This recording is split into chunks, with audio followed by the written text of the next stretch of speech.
Okay, so this is the Chapter 13 Software Engineering discussion and slides.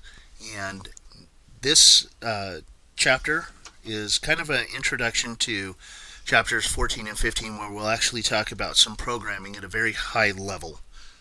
There is an assignment that I discussed in the introduction to this lecture, so please reference that for the programming assignment if you want to get into that.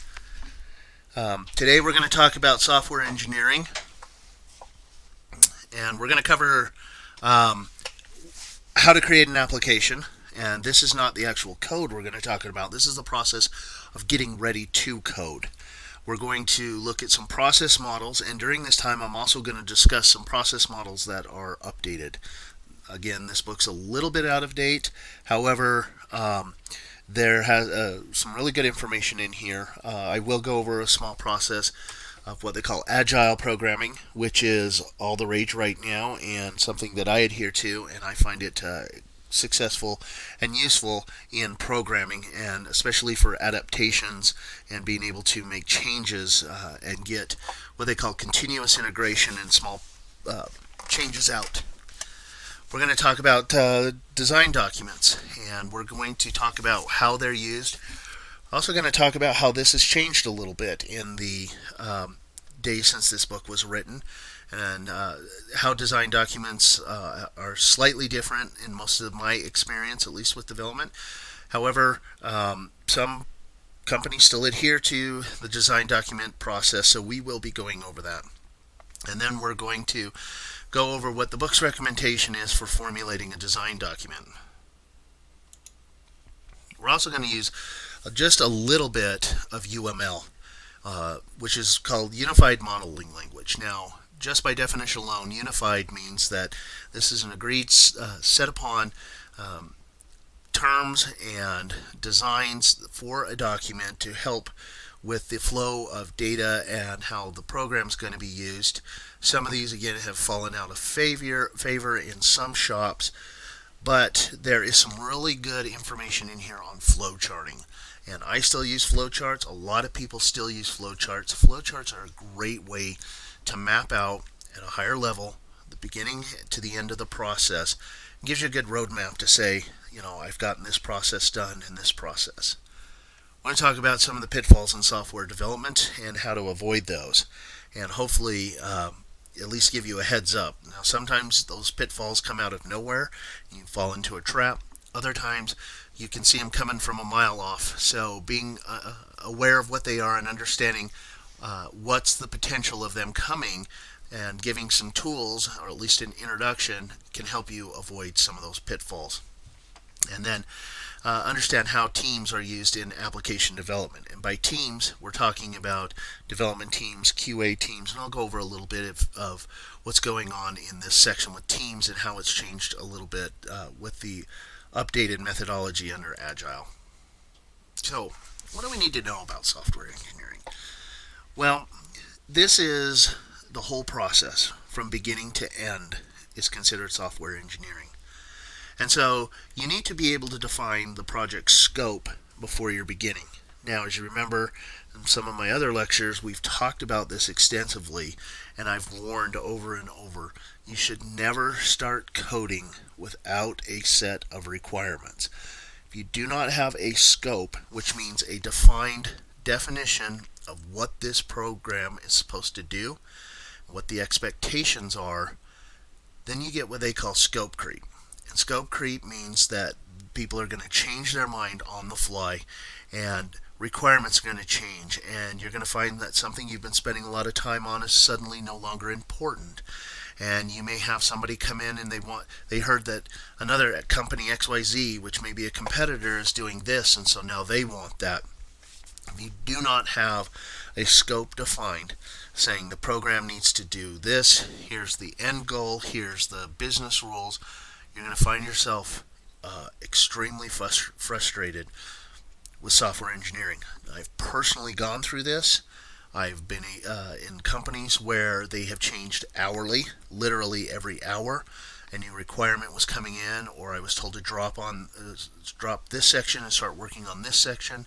taking large sections that I spent a lot of time out because it was no longer important. And I would come home at the end of those days and just wonder, why am I even doing this? Because it's really hard, if you do not have an end goal, to be able to get any sort of satisfaction from development. Now, on the flip side of that, when we did have a scope and we did have an end goal, and we then developed the requirements, we got the software out, it was thoroughly tested, and it was released out into production, and it made an impact, that was very satisfying. Now, scope doesn't mean the lifetime of the product. The product will be version 1. It could be a beta version, but version 1. And then it does well, or there's parts that need to change, and so then you'll release the next version and the next version, etc. Each of those versions should have its own defined scope. You should never go in, it should be a red flag if they come in and say, I want a piece of software for, let's say, a call center. I want a piece of software that takes all calls and logs the information. That's a real broad scope. What does that encompass? So as we talk about software engineering, our questions, our red flags, and as much as I can, we'll talk about how when you get into discussions, some of the questions to ask or keywords to listen to when somebody brings up and makes a comment that open-ended. I want a piece of software for my call center. That's really open-ended and should be a concern. So, the software engineering process enables a student to design programs and communicate with clients and other team members. Now, I read that directly because that's a good definition of what software engineering is. It is a great framework that kind of helps you through the process of designing software. This isn't the actual coding again, this is the designing of the software. This is the drawing of the blueprints. You want to use an analogy. And it is really essential to understand these skills and to get familiar with them. Now, some of this comes with time. This is an art.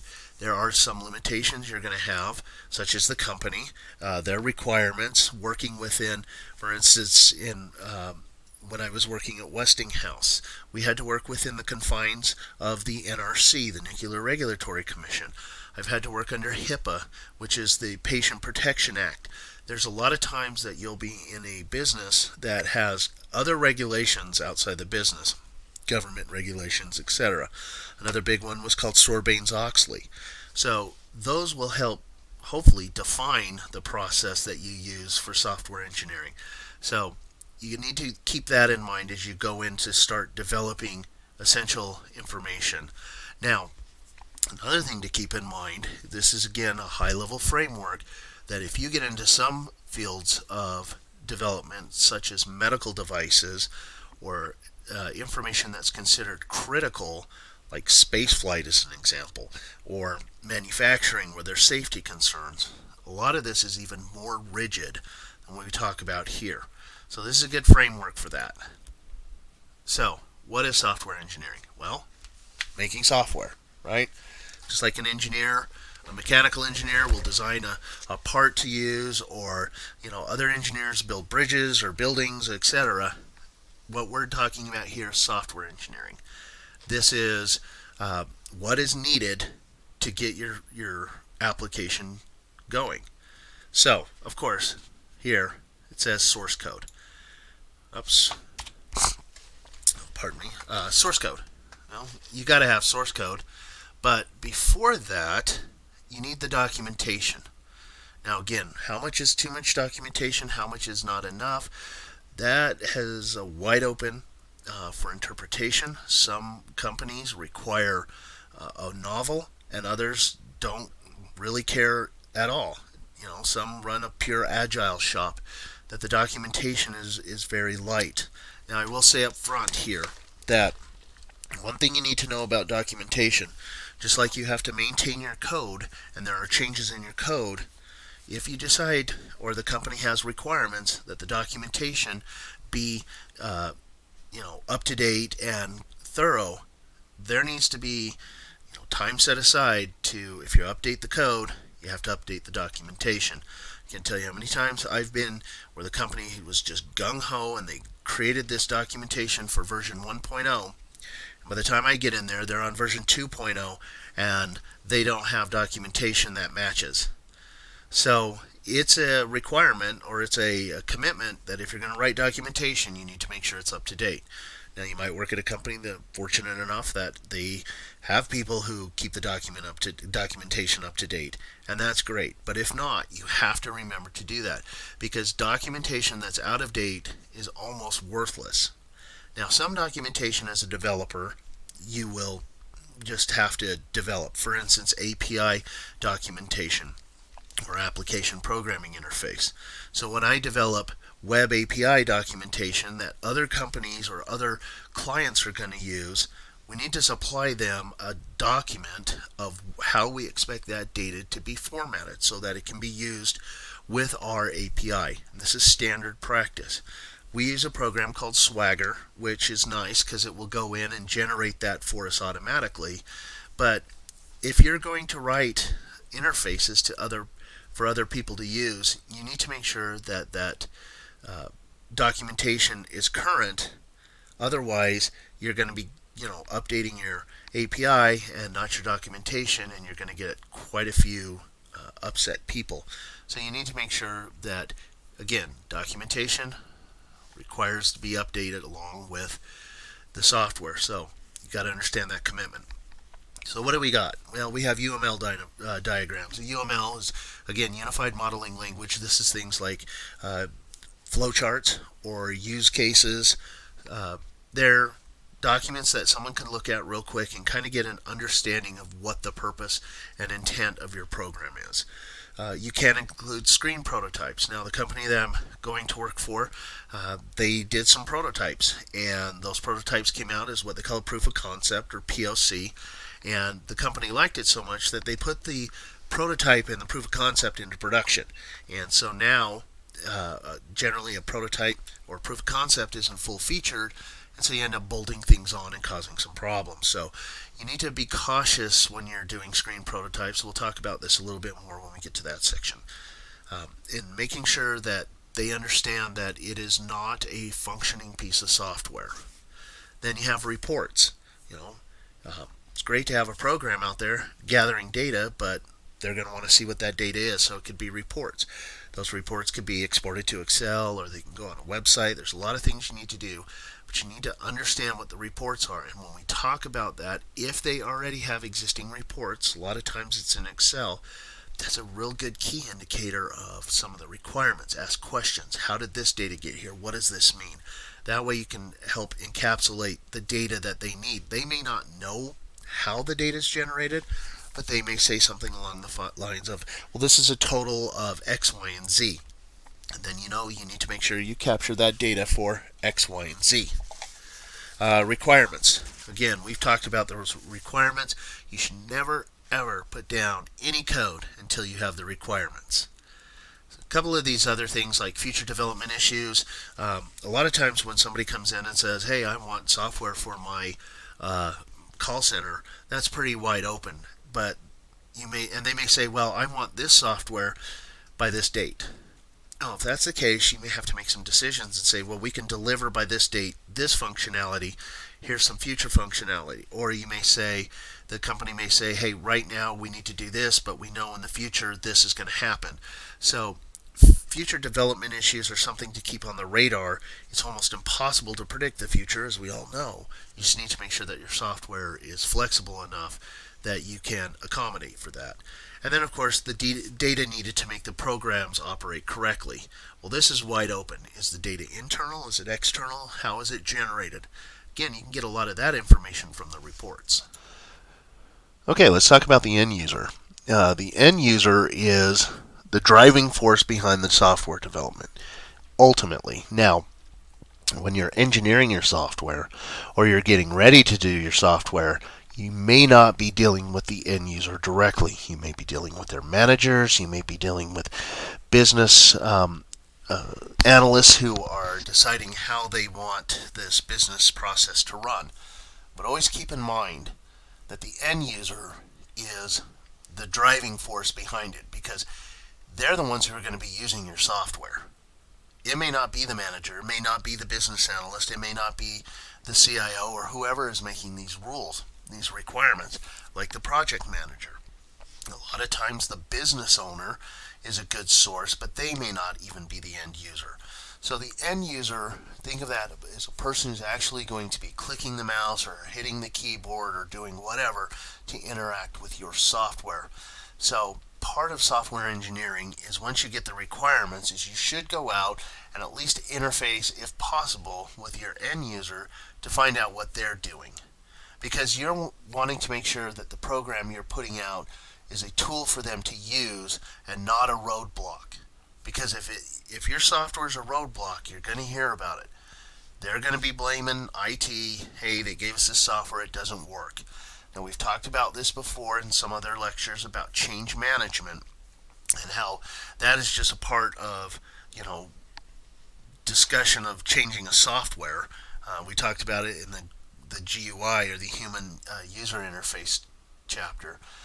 But overall, you should have the end user be the person who is, the number one person in your mind. So, now it says someone or something needing the program to perform a function or meet a need. There's a key in here. There's someone or something. Not every single piece of software you write has an end user like a human end user. That end user may be another API endpoint.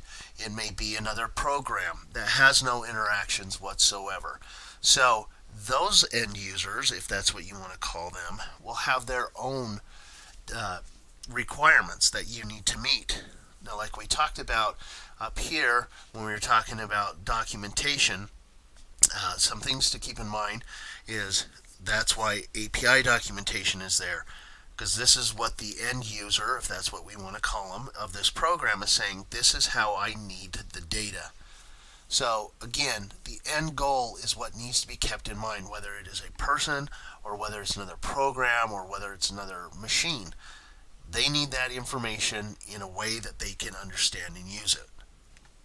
So again, a piece of machinery or a task to be accomplished can also be considered an end user.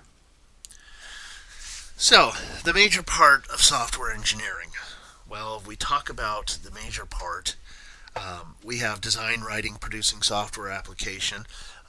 But I would say the major part of software engineering is understanding the process. A good rule of thumb is you should spend about 60% of your time thinking about the problem and a solution, and about 40% of the time coding that solution. Software today, development software with things like .NET, some of the Java development platforms, even Python to some extent. These development environments are so advanced now that they do a lot of the writing the code for you, so you don't have to do the mundane coding task. The goal of it is I was watching a video about the new updates in Visual Studio 2019 and how their goal is to take a lot of the mundane task writing away so that software developers can concentrate on the actual problems that they need to solve. And so that's the way you should approach this as well. Again, 60% of your time should be trying to solve the problem. Whether that's, research, whether that's, talking to other people, trying to figure out a solution, and then putting that code into the computer to run. Now, the second bullet point says end users' needs might change over time, and there's no might about it. End users' needs will change. There are numerous times I've come into a company and they've still had software that's been, 15 years old, 10, 15 years old, and people are still using it because they're so scared to update it, or there's a lot of reasons why. Oh, this is so complicated that we don't have the source code. There's a lot of things going on, but people hate using that software. The way a UI has changed over time. It used to be generic UIs, and then, as we talked about in the human user interface chapter, then all of a sudden they got flowery, and it's kind of like with the web. You had the blink and animated icons, and you know, everybody was trying to do everything to make their pages look awesome. All these different effects, and it ended up being a distraction and taking CPU cycles that weren't necessary. So end user needs are going to change. If your end user happens to be a machine, they may have a new update of the machine that requires some changes. It might be an API change. So don't ever just write a piece of software thinking it's going to be the end all be all for the rest of time. That very rarely happens. Understand that change is going to occur. So in order to facilitate that, this last bullet here, constant need to communicate with end users. You have to make the software applicable to their needs. It does no good to write a piece of software that you think finishes, or excuse me, all the business requirements are met by this software, so it fulfills those. The end user sits down and looks at it and says, I don't know how to use this. This isn't practical. Now, I gave a good example of this software here. This point here of some software when I was working out at Westinghouse. And we had people out on the shop floor. They were actually producing pieces of material. And we thought it would be a good idea to color code, hey, this piece has been sitting there for too long. You need to get working on that one versus something else. So we would change those from red to green. And as you recall, we had someone on the floor who was colorblind who couldn't see those colors, and it was not meeting their needs. And we also found that it was a hindrance because in order for them to put information in, they had to take off some of their safety equipment, their gloves, because the touchscreens didn't work.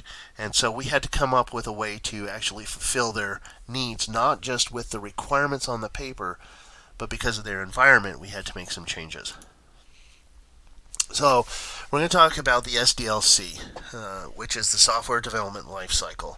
And when you are out looking for a job, you're going to see a lot of times in the requirements understanding the SDLC. And so we're going to talk about that and what that means and understanding the whole thing. You may not have to be involved in all of the software development lifecycle, but you should understand the whole process, because a lot of times as a developer you will cross over into other facets of the life cycle. This includes development, testing, installation, and maintenance. Now, a lot of times if you're in a large enough company and you lucky enough, testing will be broken down into like unit and regression testing, which developers can do. But user acceptance testing and feature testing can be done by a separate group, generally the QA group. Installation may be done by what they call the DevOps group. And maintenance may be relegated to a separate group. One place we worked at, the maintenance group, they just simply worked on fixing the bugs for the software, and then they had a core set of developers that did the actual development itself. However, you need to understand all of these points because you will probably in some way or another be involved with all of them. So some of the elements. Project feasibility. This you may or may not have input in, but you need to understand, what does project feasibility mean? Well, a lot of times, by the time you get a project, the feasibility study may have been done and somebody may have already decided it is or is not feasible. But a lot of times it could not be feasible because of technological problems. There we have an unsolvable, and in my opinion, unsolvable is not really a feasibility, because anything's solvable with enough time and money. So when they say it's unsolvable, they may not have the resources to solve that. It may not be adequate to meet the needs. It may not be something that they need right now.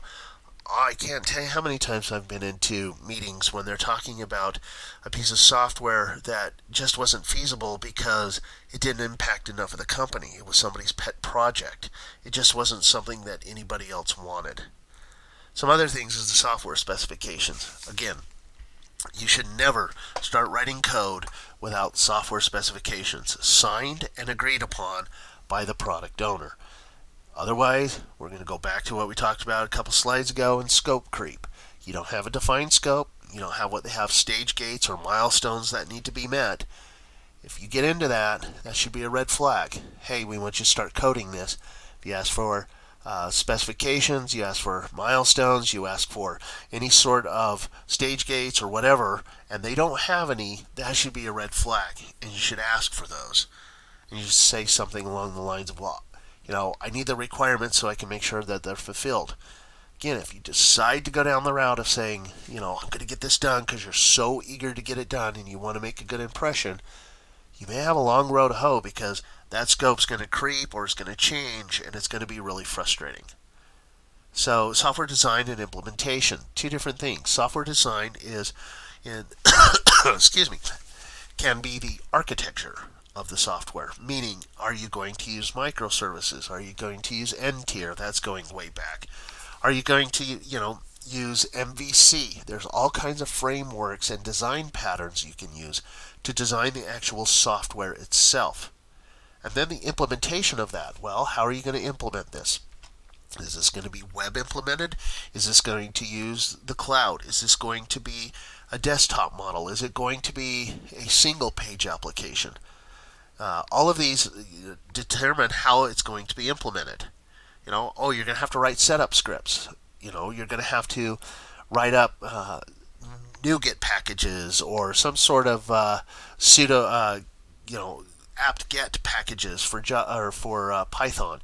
So there's a lot of things that you need to understand. That design is how you're going to architect it. Implementation is how you're going to put it out there for everybody to use. And then comes software validation. Software validation means that somebody takes the requirements, which are hopefully designed here in the software specification, and they use your software that's been implemented, and they validate that your software meets those specifications, that the user interface does what it's supposed to, that the inputs and the outputs are expected results. Generally, the QA, if you're lucky enough to have QA, will do this. A lot of companies kind of look at QA as a waste of time and money and expect the developers to QA.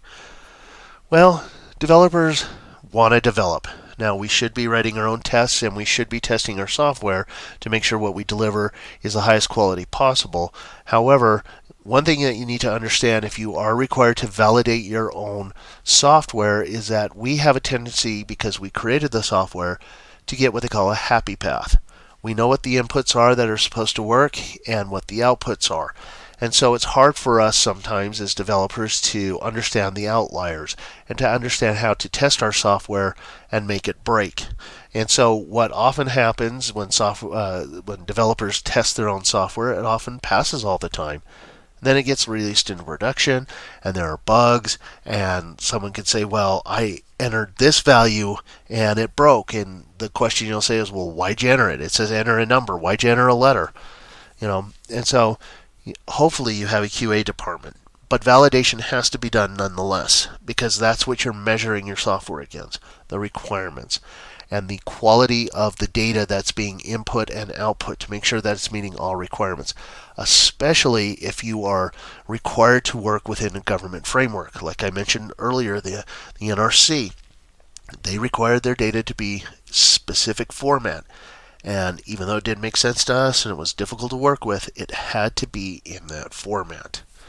And then also understand that there's an evolution. You're going to release phase 1. And then phase 2 or versions. There's going to be major and minor versions, but you're always going to evolve your software. It's always going to grow. I had a very wise boss a long time ago when I was starting this development in the mid to late 90s. Gave me a great piece of advice. He says, a software developer should always have the goal in mind to make themselves obsolete. To write your software so you're obsolete, so you're not needed. Now, at first I can understand that. I'm like, well, I still want a job. But that never happens. You never become obsolete because of software evolution.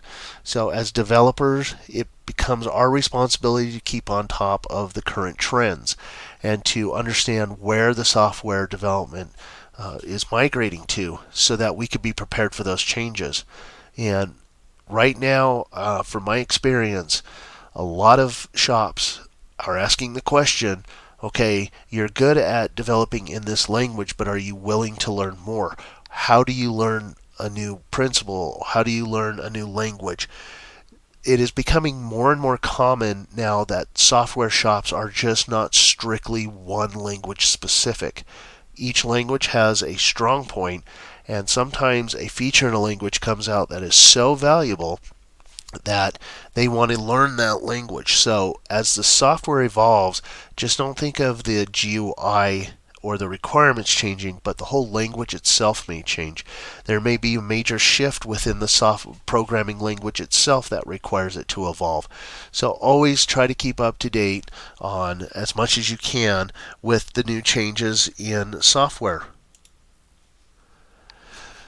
So let's look at some process models here, and some of these are older, and some of them are, and I'll give my opinion on those. Waterfall. It says it's the fundamental process in creating a program. Waterfall was the big, huge process model.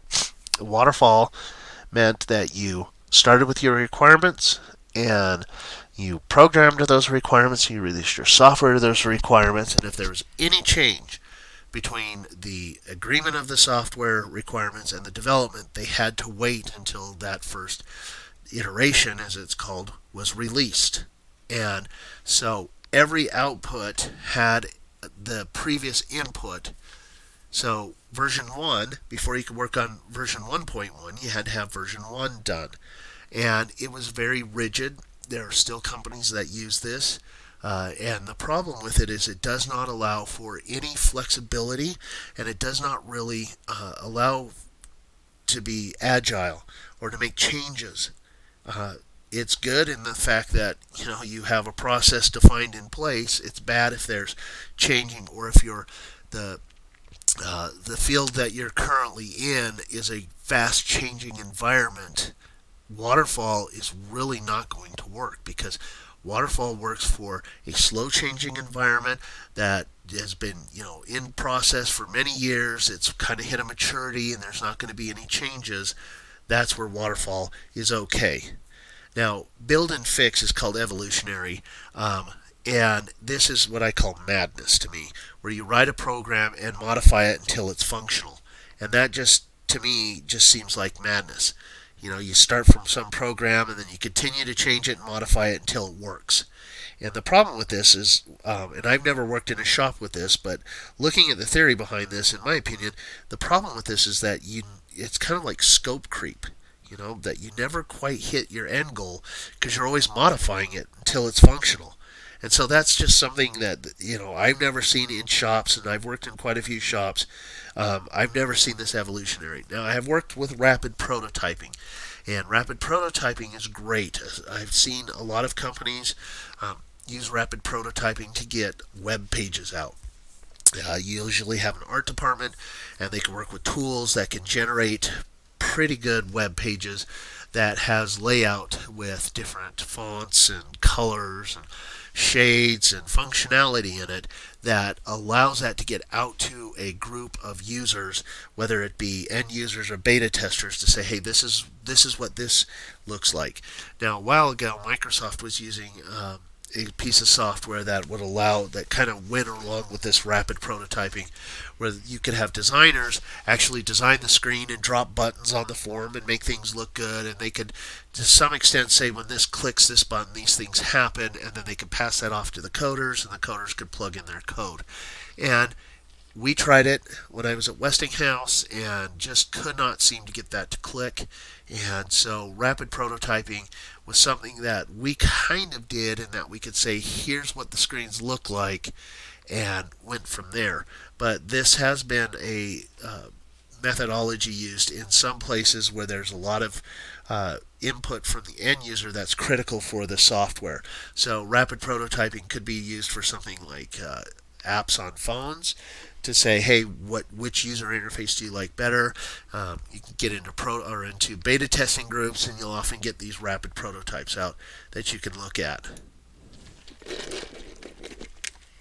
Now, incremental is releasing software in smaller phases.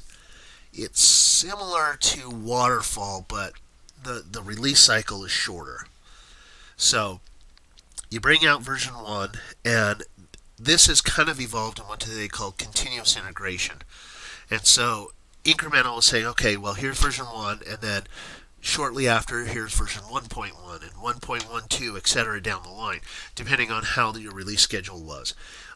It worked okay, but from what I've seen with incremental, kind of kept falling back to Waterfall.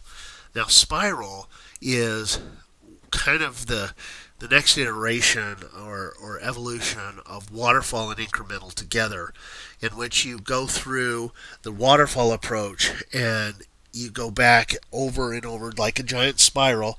You'll release a release from incremental, and it goes through testing, and it gets through QA and everything else. And while that's going, you start on the next approach. So unlike Waterfall, where version 1.0 has to be released, and then before you can work on version 1.1, 1.0 has to be out and ready to go and all the changes made. In iteration, you'll release 1.0, and then you can say, okay, we've got 3 or 4 different increments that we want to do. So then each of those are independent of each other and can be developed independent of each other in this spiral methodology. Now, the last one, which is really kind of, for the past 5 or 6 years now, at least from that I'm aware of, is called Agile. And it's been around for a while, but it's really taken off because it allows you to carry out tasks in smaller increments with minimal planning. Now, part of the minimal planning in Agile is you don't spend a lot of time doing documentation. Your code should be self-documenting, as they call it, either with comments or making your code clean enough to understand. But you will have a team, really small teams, generally of 4, in which all of you are working on specific parts of the code, and you're doing a continuous integration. So it's almost like incremental, where you can make a bug change, it could be checked into the code repository, tested, it's validated, and then it's rolled out. You can automate that so these changes can come out on a daily basis in some places. Agile is the preferred methodology. There's 2 methodologies, but actually one has kind of taken over, and that's the Scrum. So in Agile, you have a Scrum. You usually have what they call a sprint, where you work for, in most places, it's 2 weeks. At the beginning of that 2 weeks, the whole team gets together, and they plan out their tasks, and they assign, how long it's going to take those tasks, and they say, we are going to commit to make these changes in this short, in this 2 weeks. And during that time, they make these changes, and they test them and build them and release them. And at the end of that sprint, they have what they call a retrospective, and they go back and they say, here's what went well, here's what didn't go well, here's what needs to be changed. And meanwhile, during that time, you have people looking at what they call the backlog or the technical debt. And these are tasks that they're identifying for the next sprint. So it's pretty quick. Instead of with like Waterfall, which could be a year. So you could say, all right, we're going to start our software. I was in a Waterfall that was 18 months long for the first release of the software. That's a long time. Now you're looking at 2 weeks in a lot of places. So it's sped up, but along with that, a lot of the development tools have sped up so that you're not hampered by slower development times or compiling or technologies that weren't quite up to speed. Extreme programming, haven't done any of that. Just seems like every place I've ever been for Agile has always been Scrum based. And it's great because your team, you kind of rise together or fall together. And that's the attitude that you have. And so it's the preferred methodology. I haven't worked at a place for the past at least 6 years that wasn't trying to use Scrum, or Agile in some way. Now, one thing to know about Agile is it is a framework, where Waterfall and Incremental and Spiral has a more defined process. Agile is just a framework, so that means that every time you go to a different company that practices Agile, they're going to practice Agile in a different way. By the pure definition of it alone, Agile means flexible. And so it's supposed to be flexible for each of the companies. So each company is going to do things a little bit different. But the base underlying framework should be the same. Now, I've been to some places that say they practice Agile, when in fact they didn't. It was more of an incremental waterfall method. So it is the preferred method now. Uh, it takes a little bit to get used to, especially if you're an old style developer like myself. But once you get into it, I find that Agile is actually a preferred way to go. So, knowing all those, unfortunately, this chapter really looks at the waterfall method. And this is where, as we go through this, I'm going to talk about Agile at the same time. Now, you're just required or held responsible for what is in the book and what is in the slides. But at the same time, I want to talk about Agile and how it's different than Waterfall and how I think it's a little bit better than Waterfall. So, for instance, where it says it's widely used, it's still used, but I don't know how widely. I don't think it's as widely used as like Agile, because Agile has really come on strong and has kind of shown that it is a valid way to develop software. It has been, it has been around since the 70s. Well, that doesn't necessarily in the computing world mean that it's the best methodology. Just because it's been around since the 70s doesn't mean that, it's an oldie but a goodie, right? Well, things have changed. Development has changed from the 70s dramatically.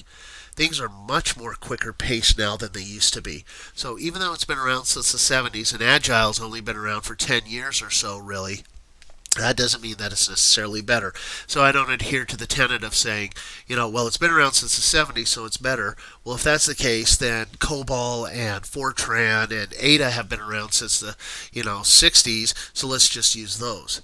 So I don't adhere to that necessarily, as you can tell. So I just think that if somebody's going to say we're going to use waterfall methodology because it's been around for a while, that's maybe kind of a short-sighted reason, in my opinion.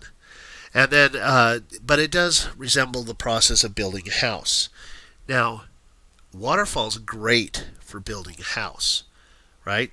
You can't build the roof until you have the walls, and you can't build the walls until you have the foundation. So I understand that. But sometimes, like in house building now, you might have somebody who's got the foundation poured, and I've seen these now in these assembly line houses where they'll have the walls pre-built to the specs, and as it comes from the foundation, those walls get tacked on, and as soon as those walls are tacked on, as they're putting the roof on, they're pulling wiring and plumbing. So, although it is the process of building a house, even the process of building these modular homes has changed. So it's, to me, again, it's not just because you can build a house with it doesn't mean it's the only way you can build a house.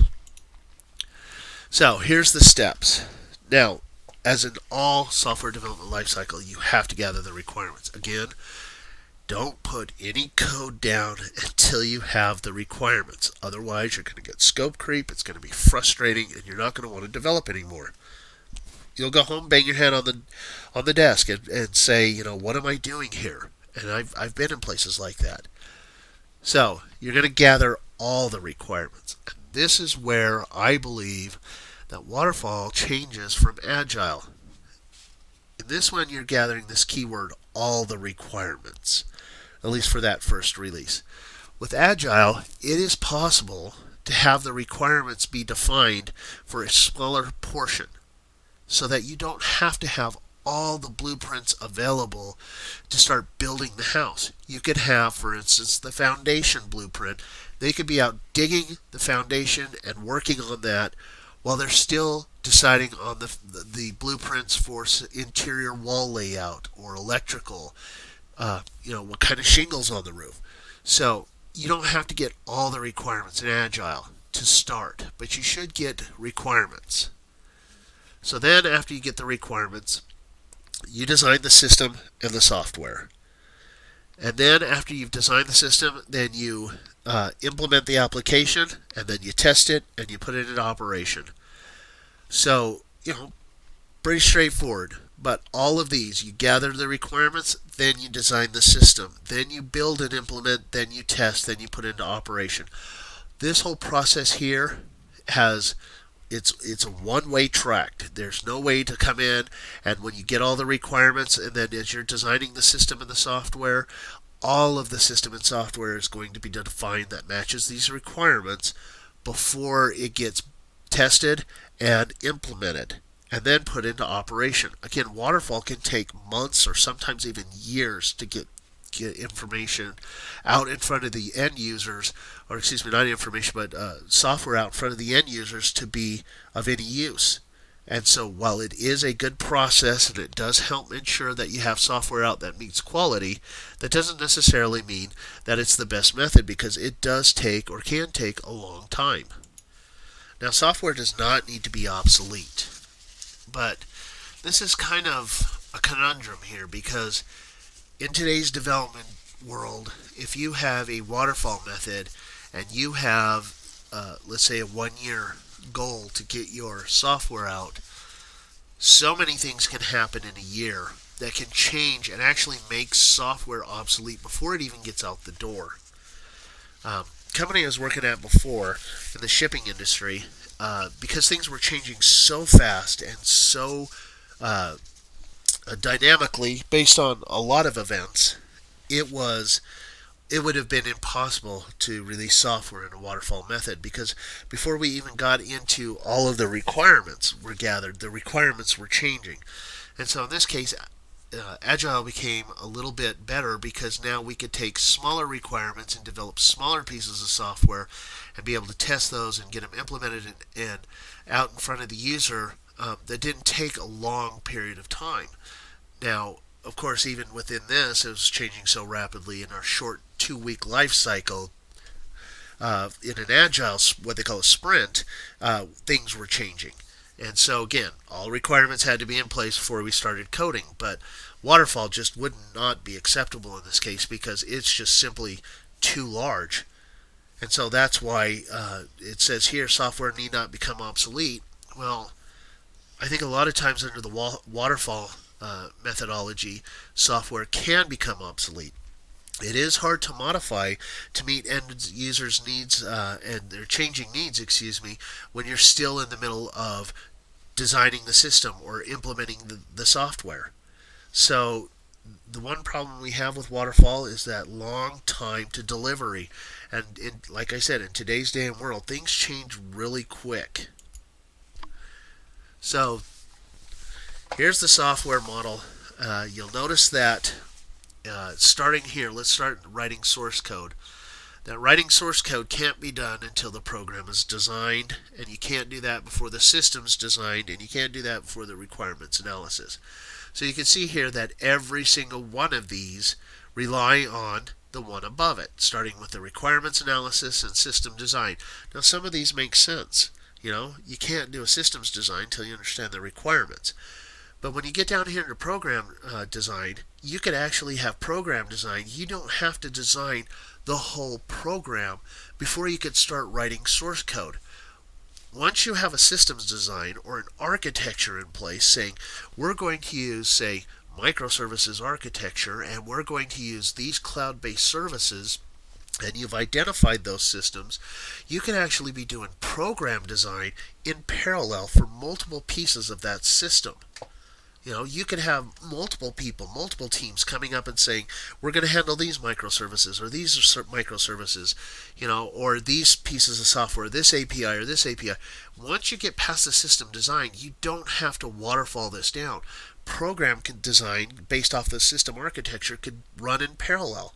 And you can have some portions of that program that are designed and written and tested that are much faster than other pieces. And so with Agile, once you get down to this point here, you can have parallel lines, and you should have parallel lines. You can break this system up into smaller chunks that you can have designed and tested and ready to go. You can say these are the key pieces to get this software out in our beta version or version 1.0. You don't have to wait for 1.0 to come all the way down here into maintenance before you come back in and say, okay, let's work on the next piece. So that's where I believe that Agile has a little bit better performance than Waterfall, because with a good team in place that has good communication, you should be able to go from program down in a parallel mode. And then the other thing here is you could go to program, you could write the source code, you could test it, it could be installed, and then you could go right back up here to program design again, all within a week or two sprint if you have small enough pieces of the project. This is all encompassing here. And this again, this could take a year. I believe once you get past that system design, you let good designer or program developers and project owners working in good communication, that the rest of this could work in parallel. So let's talk about a design document. Now again, this is recommendations. Your company that you're working for may have a different requirement for design documentation. And again, understand with the design document that as you make changes to your software, you create this documentation, you have to keep in mind that just as your code changes, your documentation has to change with the code, so that when someone looks at your documentation, they can assume that that is the most current documentation for the most current implementation out there. If you work for a company that you've been blessed to have, tech writers and people who can do that, that's great. But if it's just a small shop of developers, you got to understand that after this design document's done, Agile doesn't necessarily adhere to documentation as rigidly as Waterfall does. And so some of this may or may not apply. So notice in the design document that it's all design issues. This is this design document. I worked in a company, again, Westinghouse, and we were making a major change, and we spent 4.5 months on this design document, on this every single screen layout, and the colors and the fonts, and who the users were, and security, and online help, and all of this stuff that this has here. And we spent 4.5 months, and we came up with this project. And it ended up, the documentation that we had for everything, as it talks about path for files, other things in here like data, how's the data being handled, where's the data going, where's the security, who has access to what, any external systems, internal systems. By the time we were done, we had well over 1,200 pages of documentation. And that's what we proudly, delivered to the higher powers that be with a nice executive summary of 12 pages. And that's what we presented. And we were so happy. And I'll never forget, the plant manager looked at this and said, well, this is all fine and good, but what could you have done in this 4.5 months to actually get something on the floor? I don't care what each screen layout looks like. I don't care what each report is. His expectations for a design document were a little bit different than what we gave them.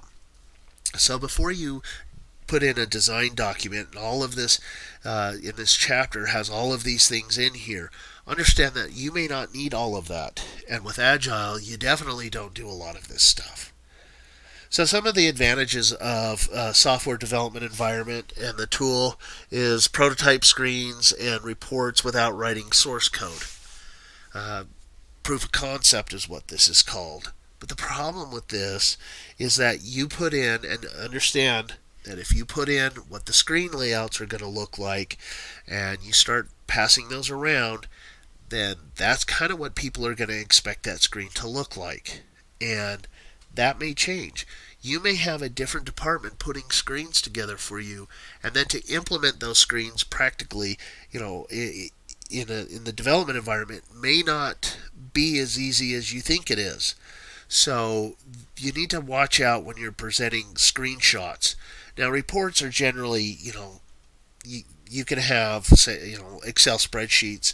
A lot of times for reports, we were able to say, well, we can export this data into Excel for you, because a lot of people who do a lot of reports love Excel and, know their way in and out, have their own spreadsheets and formulas and so on to use. But be cautious of showing reports with lots of charts and flowery, doodads or whatever, just drill down and multi-level screens, because to implement that may take more time than you're willing to put in for a report. So you just need to understand that a lot of times you show prototypes and reports that could be what they're expecting. When I was working at a software company, they had some salesmen, bless their hearts, go down and show some reports that they put together, and the client loved them. Absolutely loved the reports. Well, the salesman failed to tell them that he generated these reports in like Excel or Paint or something like that, and what he drew was really, really difficult to do. We didn't have any of the frameworks at the time. We didn't have any of these tools like React or Vue, where people have designed all of these really neat reporting tools. We had to do this from scratch. And to write this one report, I remember, took 2.5 weeks because we had to lay out every single line. But man, that client really wanted those reports. So, if possible, make sure that what's being presented to the end user is going to be practical and set expectations. And that's where it says it's based on good communication with end users. And again, the end users may be the salesman, maybe, having to set expectations for everybody. So, try to keep control of that if possible. Now, this is a blueprint for the system. Now, just like a blueprint for a house, you may buy a blueprint off the web and say, hey, this is the house I want, and then go in and start doing customizations, moving a wall here, extending a porch there, or whatever you want to do. But understand, once you have that design document done, this should not just serve as the blueprint, but it should be the requirements document, meaning you're going to get this house. And there's no expectations that they're expecting something else. They understand that's what they are going to get. So here's their process suggestions for creating a design document. And the first one is absolutely essential. Learn the current systems and needs. Now, this is tricky, and this is part of what I was talking at the beginning of this lecture. There are certain questions or certain keywords you need to ask or to listen for. So some of that might be down here in designing reports. So when you're designing a report, you'll look at that and go, well, what's this data and what's this data? Oftentimes, I find that a good way to learn the current systems and needs is to say, show me the current reports you have. And then they'll come out and say, well, here's the reports we have. And through the discussion, you can find out where these data points are and how they're put together. If it's an Excel spreadsheet, they may have a formula behind it. And you can look at that and say, okay, it's this column, this column, this column. We need to capture this data, and we need to aggregate this data, etc. But another thing is with these reports is a lot of times you'll hear things like, well, I just kind of wish this report had this data. This happened just in my last position. We were talking to some of the account managers, and they said, wow, we really wish that we just had this column of data in there. It would help us out so much. Again, that is a good requirement that you can look at. It may not be possible, but it may be possible. So you need to ask questions. Don't be afraid to ask. You should be confident enough that if you ask a question, you're not going, people aren't going to say, oh, that's a dumb question. Well, it's not a dumb question if you're asking it, and you just say, well, I don't understand how this works. Now, developers, for those of you who are getting into development, I give a good piece of advice that I've since picked up on the later part of my development years, which has really gone a long way to accelerating my career and my usefulness to a company, is not just understanding the requirements as they come out and say, we want this, this, and this. Find out where that data is coming from, what's its purpose, where's it's going. Try to understand the rules of the business outside of just IT and making a program, because then you become valuable, because then you can give valuable suggestions. You could say, well, based on these, processes, what about this and this and this? And then you can start talking to them in the language they understand, and it becomes a much better piece of software that you deliver. So that's what it means by learning the current system and the needs of the system. Ask very specific questions. If they use acronyms or if they use terms you're not familiar with, raise your hand and say, what does that mean? Because if you say, well, I'm not going to ask, I'll feel stupid, then you start having to ask again, or you start guessing, or your software doesn't deliver what's promised. So you need to understand as much as you can the business rules. After that, it says create UML diagrams. We'll look at some of these. The biggest UML diagram that I could just suggest that you understand and start learning to use now, or use if you are currently using it, use it more, is a flow chart, because that flow chart is the path for you to get from point A to point Z on your software and to account for different contingencies and paths. And it's a great, what they call 100,000 foot view of what you want to get the software to do. And then you can hand it off to somebody, and somebody can look at that flow chart and say, yes, I understand what that means, or no, I don't understand what that means. And it's a good visual way for you to talk with people so that they understand where you're coming from and you understand where they're coming from. So the next part is the data dictionary, which I guess if you're in a big enough development environment, you probably have somebody who deals with the data, like a database administrator, DBA. But as we talk about this and go into the data dictionary, I do find that oftentimes if you've learned the current system needs and you understand what's needed, that spending the time on a data dictionary may not be the best time spent. Designing reports is often a lot of times the databases, database administrators and developers will design the reports, because there's a lot of report designing tools out there for them to use. But again, designing the reports is a key way to find out what the system needs. And it's not uncommon to start going in and getting into the system needs and then going through all the data dictionary, and then you designing the reports, and then all of a sudden you realize, hey, there's more data in here than what they need. They don't quite understand that they're asking for information that they haven't accounted for. And then you get the application logic flow. This is where your flow charts come in. This is where you're going to say, okay, if somebody enters this, this is the path it goes through. If somebody enters this, this is the path it goes through. A good example of this, when we worked at CR England, CR England's a trucking company, and as those trucks are going down the road, they're sending back a whole bunch of information through the cellular network that talks about, what's the engine temperature and speed and all kinds of information. And as those messages come back in, we need to say, okay, if this message contains this piece of data, then it needs to go this direction. If it contains this piece of direction, it needs to go this direction. And so building those flows helps you understand to make sure that you're meeting your system needs and that you're accounting for all of the possible contingencies that you can. But it also, again, serves as a roadmap to make sure that your software accounts for all these possible directions or logic. Now, logic flow is also, somebody's enters something. It could be, yes, no. It could be, anything that says based on this decision. And then it says start building a prototype. And again, I'm kind of torn on the prototype, because oftentimes a prototype or a proof of concept suddenly becomes the de facto software that's released, because hey, that's good enough for now, and that should always be a red flag. If somebody says this is good enough for now, and you haven't spent an adequate amount of time architecting or anticipating future needs. Now, a lot of times it's out of your hands. They're going to say, this is what we want to get out to the market first. We want to make sure it's, we get this out, or it's a feature that our clients are requesting, or they're going to leave.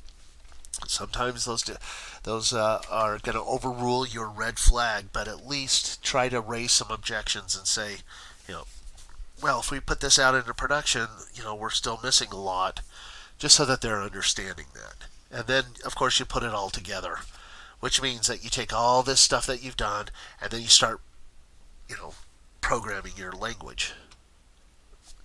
So the initial task, this is the big one. This is the starting point that, as a developer, you don't think you have to get involved in, but you should be at least aware of. So it says establish end users' needs and goals. As a developer, you're probably not in the place to establish that. What you're going to do, as it shows up here, is you're going to ask for samples. And notice here it says desired reports. Again, those reports can be a gold mine when it comes to getting information and requirements needed for the software that you need to develop. And a lot of times When you're asking the end users, they're going to give you kind of what vague answers. Well, what do you need the software to do? Well, I need to be able to put in this information and have it go in and calculate some, taxes on it or whatever, and output this information. A lot of time, the end user, even though they are the ultimate person that we're trying to satisfy, isn't necessarily the best place to start because their needs are often a narrow view of what the software needs to do. So a good place to start is with super users, managers.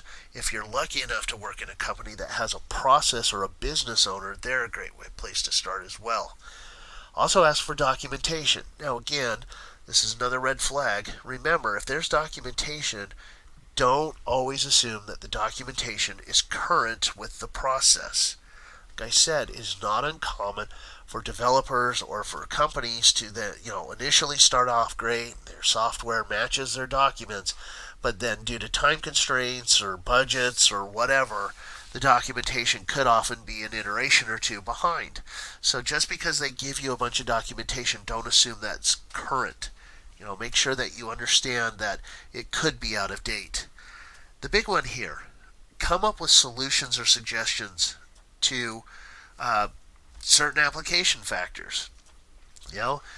So you look at the problem, try to understand the problem. This is where I'm saying, if you understand how the business operates or how the business flows, then you can come up with some suggestions. And those suggestions could be based on what the business currently does. This is where you get between a junior, mid-level, and a senior developer. Often a senior developer has dug in enough to understand the processes, and their suggestions are generally within the business rules that are already been established. It's much more palatable to upper management if there's a current process that can be modified or tweaked than to be an excited junior level developer and say, well, we could go out and we could develop this shopping cart from scratch and we could do all of these things. Oftentimes that sounds neat, that's exciting, but then there's cost and maintenance and overhead involved. So when you have suggestions, the more you know about the business, the more valuable your suggestions can be. This fourth bullet point here, keep digging for information. If you've read all their documentation and you've talked to everybody and you still have questions or you still need some clarity, keep sending emails. You should never feel any pushback or resentment for trying to understand the process where you're trying to get to a better solution. You should always be digging, and digging may be going to another source if you need to. But don't quit asking questions until you feel that you adequately know what the problem is, what the processes are that are going to be modified, and what the expectations are. So then, once you get to that point, you can write your objectives. Now, this may be a project manager role, but you should say, here's the objectives. They can do the introduction, specs, and requirements, but you need to make sure that you state to somebody, this is what I think needs to happen. This is how the systems it interacts with, and this is the output.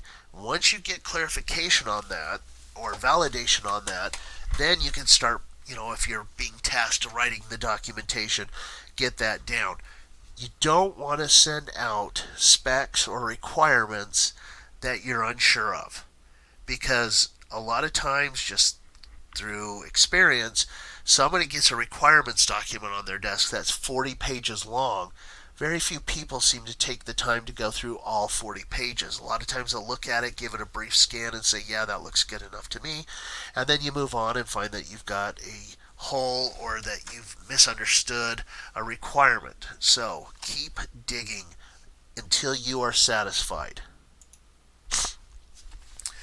So this is a design document layout that they kind of suggest. There's a couple of things on here that are good. The purpose of this, I don't think that this is the purpose. This document lists all the requirements for the creation of a basketball website. They already knew that. The purpose in here should be, in my opinion, and what we've written for a purpose is, the purpose of this software is to meet these requirements. So really, it defines the feasibility study. All of this stuff should have been done. Everybody knows what this is going to be. This is a good piece. The intended audience of this document is the end user, client, team manager, etc., etc. But the purpose is to say, here's how we, it should be here, the overview. It should be the purpose. Scope is important. Let me go back up here. Terms, a lot of times when I've gone to new businesses, they have their own terminology. Some businesses have had a list of terms, others haven't, others have started. If you have a list of terms, great, use them. But a good thing to do is as you're talking to other users and they hear, terms or slang or any of those things like that, try to write them down. It helps you remember them, and then you can put it into this document here so that everybody's familiar with the same terminology.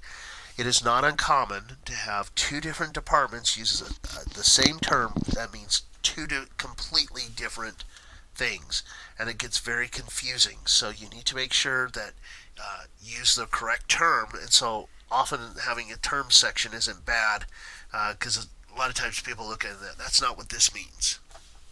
And then, of course, you have specs and requirements and so on. So once you've got that, and hopefully, let me go back here real quick. One thing that this is missing here is on the very end page of this, you should have a table of contents, but on the very end page of this, you should have a place for signatures. You should have the signature of the process owner, of the business owner, whoever is going to give the final blessing and buy off for this.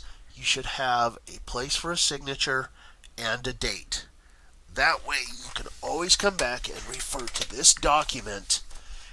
Should there be any question, should there be any determination of the scope that's been changed, then you can go back and refer to this document and say, hey, this is what the scope is. Where this is going to save you is if there is a scope change. So for instance, you're developing the software, you say this scope is phase 1, and in phase 1 it says the users of this product are, this is a horrible scope. Here, a scope should be, here's what's going to happen. Users can create their own league and participate in an established league. They're going to be able, they're going to get their stats.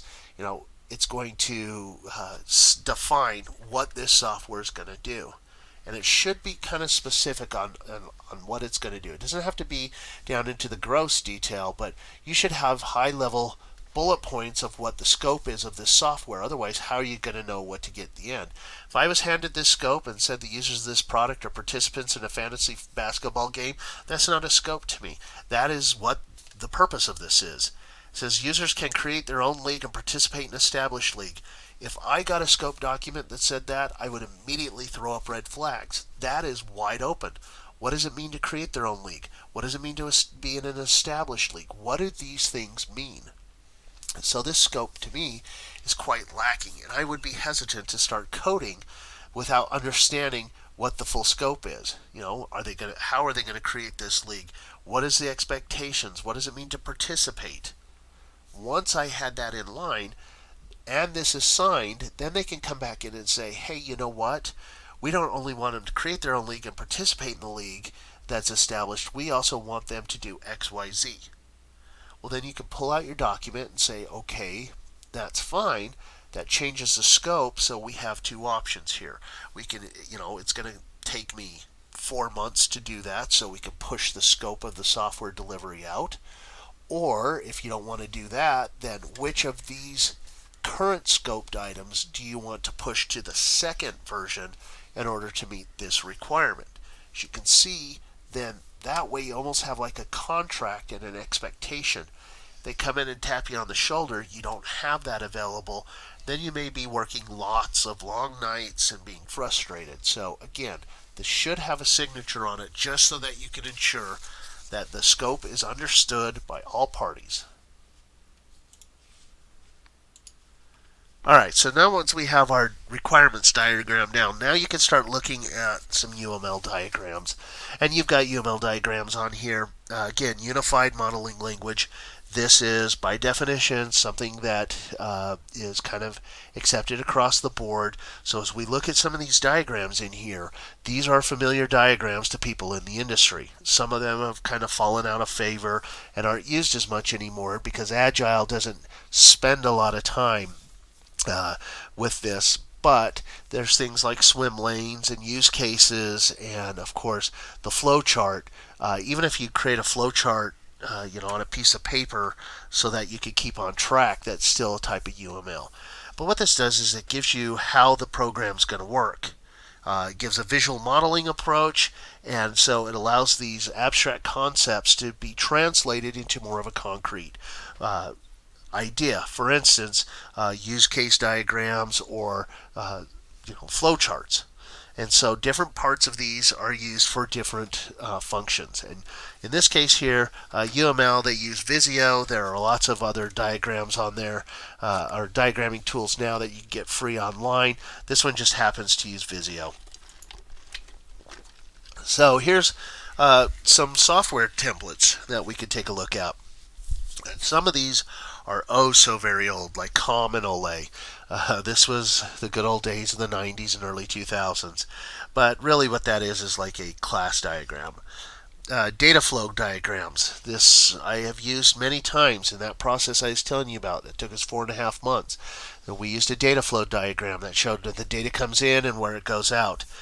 Enterprise applications kind of give a more overall look of how the application is going to run on a presentation and a business layer, data layers, etc.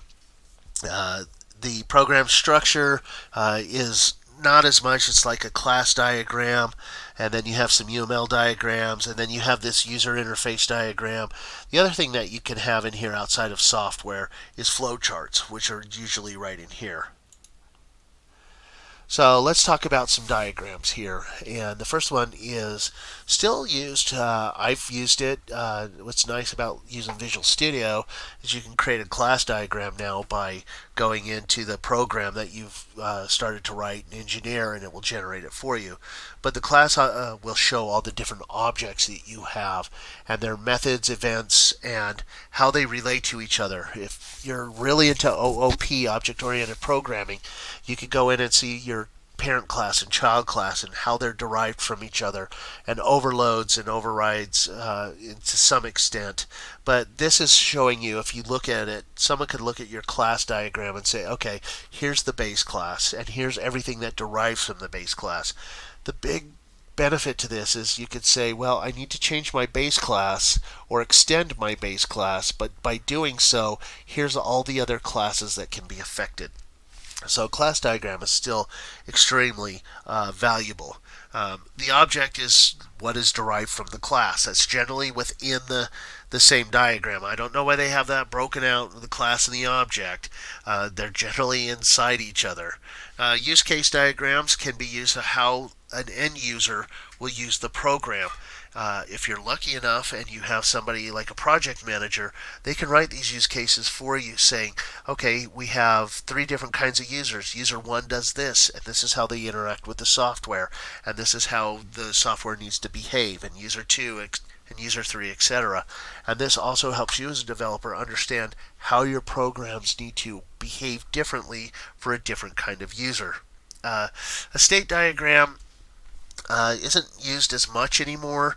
I haven't used one for a long time, but it can talk about the state of an object. So what does that mean? That could say, like, for instance, a shopping cart. Shopping carts can have a state. They can have a state where they're empty. They can have a shopping cart that has items in it. They can have a shopping cart where they're checking out, where they've been validated, where, etc. So you could see how in this case, a shopping cart can have multiple states. And looking at that, you can say, okay, if it's an empty shopping cart, I don't care. But if somebody puts an item in there, what needs to happen?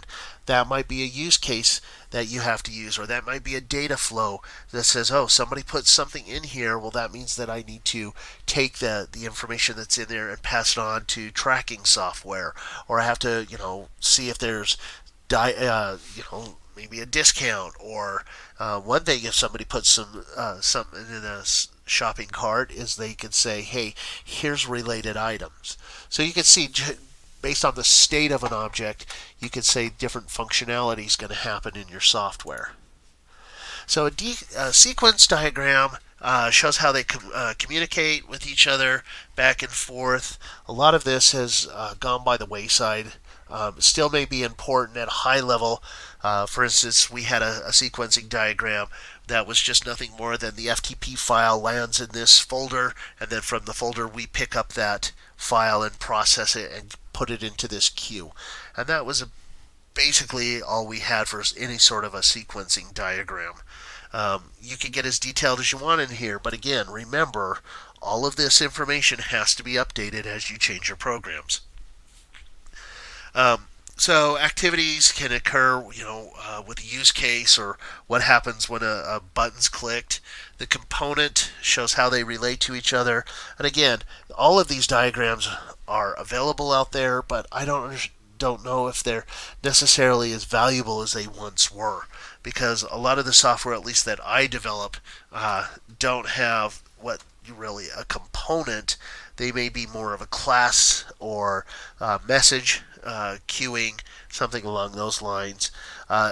Deployment I haven't seen a deployment diagram for a long time, because now what happens is, like for instance, if you're in a website, you'll deploy to a QA server, and if you're lucky and have a QA department, and they run the tests, and then as soon as they accept it, then behind the scenes you'll have an automated build pipeline that puts your software out on servers or on the cloud or wherever it needs to go.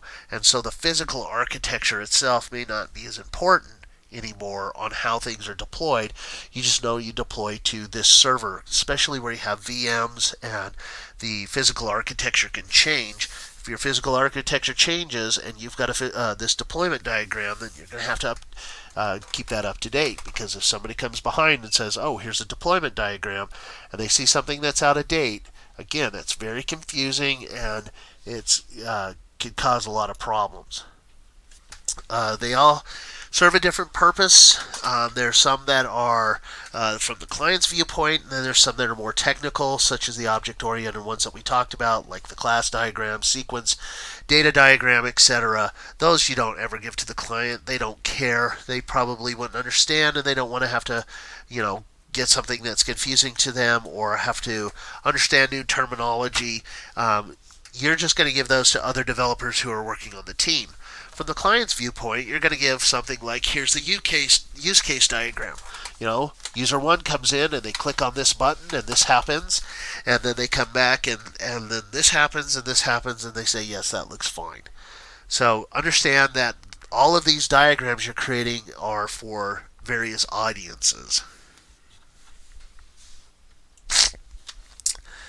So here is a use case diagram, and all of this is standard UML. This is this little actor here, is what they've called an employee. They're called an actor, and this is a music inventory application that we're going to be going through in the next couple of chapters.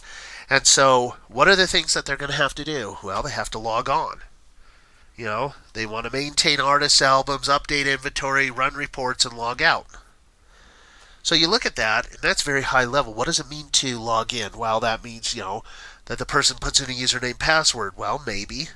Now they have different ways to log in. You can log in with a Facebook account or a Microsoft account or a Google account. So you'll notice here that there isn't a lot of detail, because this is going to an end user. This is not going to a developer.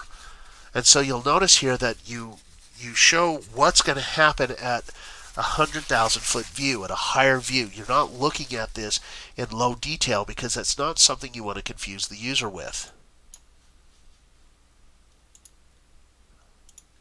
This is going to be something that you're going to sit down and make sure, working with the business owner or the project manager, that you've captured all the requirements that they've asked for. We're going to log them in, we're going to maintain artists and albums and inventories and run reports and log out. And they're going to look at this, and very quickly they could say, yes, that's exactly what we want. Now they may go in and say, well, what do you mean? They might want a little bit more detail, but the purpose of this diagram here is to make sure that you understand what they're asking for. And they can then look at it and say, oh, you know what? you missed this. We're also going to be able to do this. And you say, great. You go back and you make a change and you come back and meet and say, yes, that's what we're after. So this is definitely a very high level end user document. You would not develop against this. This, if somebody handed me this and said, okay, develop the software against this, I would have so many questions. Well, how are we logging in? Are we using, OAuth? Is this a web application? What's going on? So as a developer, you're not going to use this and say, yes, I can write my project against this. This is for the end user to say, yep, you maintain the requirements. So then you're going to come in here and you're going to say, okay, they've gotten that. Now I'm going to start getting a little bit more technical. Now, this is a class diagram. Now, this class diagram may kind of resemble a database diagram as well. You may decide that you want to have an employee table and a manager table. You'll notice here that employee and manager, this is what this little arrow here shows. You're going to say that this person is the base class table, and that a person, the employee object and the manager object, both derive from the person object. You're going to notice here that the report object, the catalog and inventory, much like employee and manager derive from person, inventory and catalog both derive from the report object. And then you're going to see in here that you also have this inventory, and this is what's kind of confusing because you have an inventory report and an inventory object, and they're not the same. And this inventory should be inventory report, but looking at this and looking at the class diagram and understanding that this catalog and inventory derive from this, you'll know that this inventory is really an inventory report. So that's one of the niceties of having it laid out like this. Now, again, this could serve as a good blueprint for a database, saying I need an album table, I need an artist table, person table, etc., so that you can start laying out how you're going to create the data. You would not hand this to an end user necessarily because it would be confusing. They would be like, I don't know what I'm looking at here. So now we have what they call swim lanes. This is a sequence diagram. This is something that you would give to an end user. You can, at the top here, you have, this is a customer. All of these swim lanes here are actions. So a customer and then order, album, and inventory. And you say the customer places an order. And then you can see here that it comes down the swim lane and then it displays the info on here. And you're going to notice here that it returns information back to the order. You're going to say that you're going to, oops, sorry, they're going to select an album, and the album's going to return those selections back here, and you're going to confirm an order, and it's going to update inventory. These sequence diagrams are used quite a bit, actually. This is a great way for you to understand with the end user that these are the steps that are going to happen, and they can say yes or no. There might be something in here between the album and the inventory that they're going to say, update the inventory on the order. Between the order and the inventory, you're going to say, oh, you know what? They have to update an external process. So you'll put it in here in another external process and say update inventory and update external process. So this is a great way to, again, understand how data flows, understand the process rules, and to let the customer know that you're beginning to understand what their requirements are. So the data dictionary, I'm not going to spend a lot of time on this because a lot of times the DBA does this, and a lot of times you start creating your database and you can generate a data dictionary from the database. So the data dictionary describes what the data is. It's going to talk about the table definitions, indexes, stored procedures, anything else that you have. It's going to give you called an ERD, which is an entity relation diagram. The ERD looks a lot like this. So this is for the classes, but it also, if you go into a database and create an ERD, it's going to kind of look like this as well. And so there are a lot of tools to do this. You don't have to do it manually. They say that the DBA is in charge of the data dictionary. That's not necessarily true. A lot of times you're the DBA. So that doesn't necessarily mean you have a dedicated DBA role, but really the database administrator or the developer is going to be the one who is in charge of all of the data information. If it's in place, then they're going to review it for accuracy, maybe, compare it with notes and objectives. A lot of times they'll do with requirements, and then the big one in here is specifications. So there are some companies, again, who follow under regulations, FDIC, HIPAA, Sarbanes-Oxley, NRC, etc. They are required by law to store their data in a specific way, whether it's encrypted or obfuscated or however it's done. They have to make sure that they comply with those requirements. So part of building this database is to ensure that those requirements are met as well. So if a database is needed, and most of the time in today's day some sort of a database is needed, a good way to look at what you need in the database is to look at the reports. Now, in the database project that we did, I set it up so I said, hey, I want to find out what this information was, and I kind of made it a little bit vague on purpose so that you would either ask questions or infer, oh, I've got to have these fields in here. And so I got to make sure that those fields are in my database. And so that's what you're kind of doing at this point. Is you're looking at a report, you're understanding what the data is. Again, ask questions if you don't understand where the data is from, and then you're going to make sure that you've got a place in your database to hold this data for you, for the program. Otherwise, you're going to be going back and making changes to the database, and it's always best to try to not modify the database very much after it's released. Now, that's kind of a loaded statement because as your program changes, of course your database is going to change. You're holding different data. What I mean is you don't want your database to change when you've got it released, is that it's okay to extend the database saying we're going to add new data, but you don't want to have to go back and say, oh, I forgot this field, and then try to shoehorn it back into place if it doesn't necessarily make sense or if it's going to cause some problems. Because you shoehorn that database, changes in that database, then you have to make sure that the developers are aware of that too.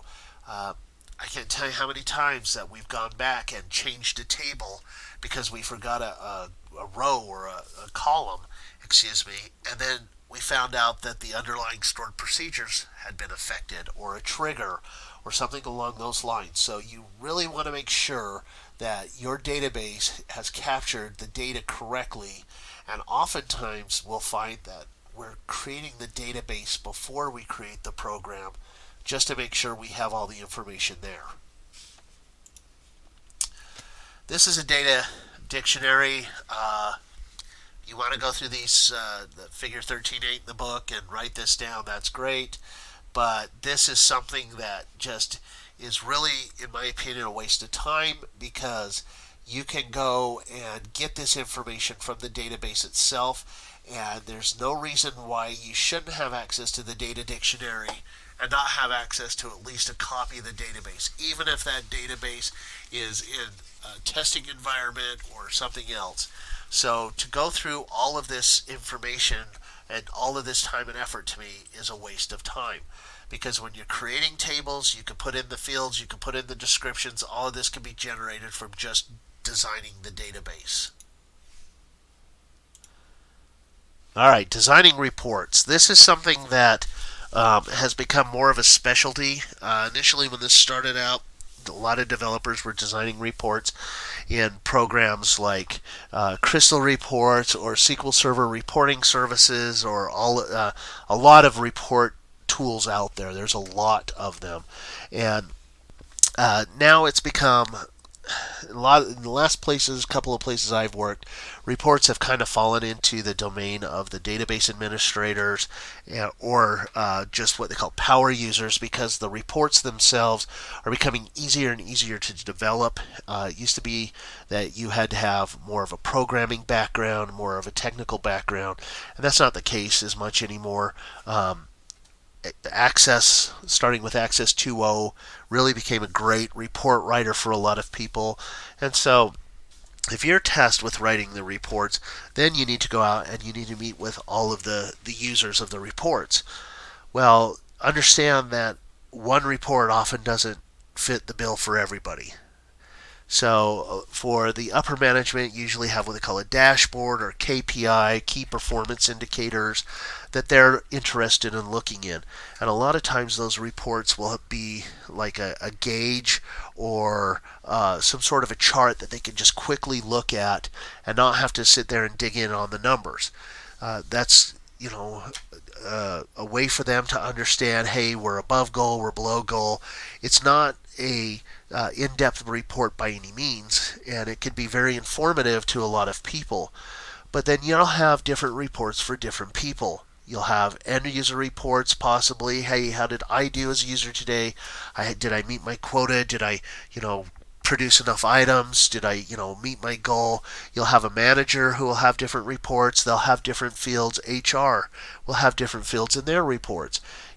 Everybody's going to have reports, so just don't think that you can create one report for everybody, because doing so may expose data to people who don't have the rights to see it, may not give enough data. So when you're going out and it says meeting with users, you're going to go out and often meet with a lot of users, and you're going to meet with managers, and hopefully if you have a business analyst with you, they can help identify who these people are. Now, I do like this bullet point. It says allow the users to help to do report design.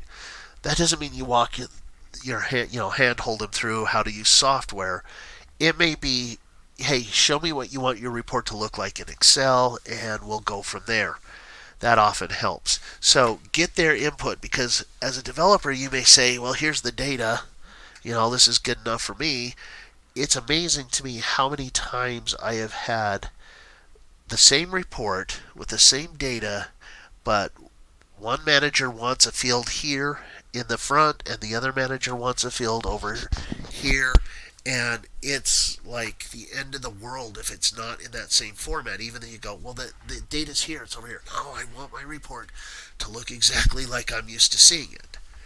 And a while ago, I used to be like, oh my gosh, I can't believe you guys are so picky, and and I can't, why can't you make do? Well, a lot of the reason is I found with reports, is that people see a report in a format a specific way, and they can kind of filter out all the information they don't need and just key in on the information or columns that they do need. And so changing one column is enough to disrupt their flow. And a lot of times they're looking at the reports for a little bit of information, and then they, need the other information should there be a problem. So get them actively engaged in making sure that the reports are what they're after. So you can use, again, an IDE. There's Wizards, again, SQL Server reporting services, Crystal Reports. There's quite a few other reporting services out there. Excel does a good job.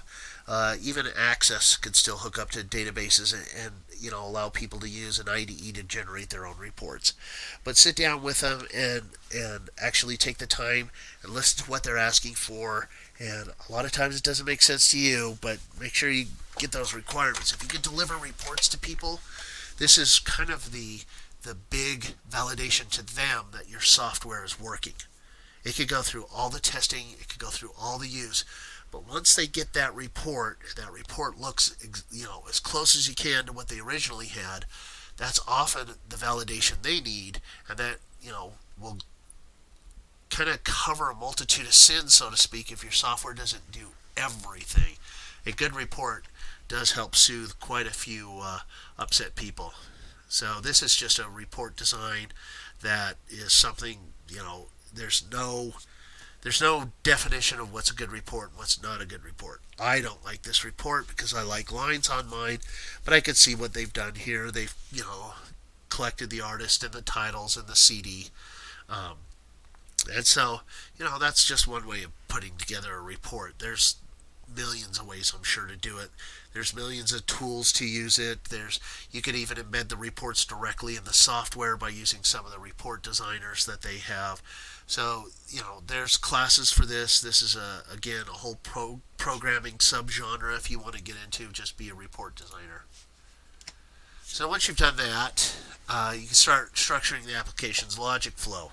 Now you can see this is the waterfall method. You can see we're just doing so much work to get this done, but at the same time you could be having people also work on other parts of the program. So understand that this is through a waterfall method, that to create the logical flow of the application you use a flow chart.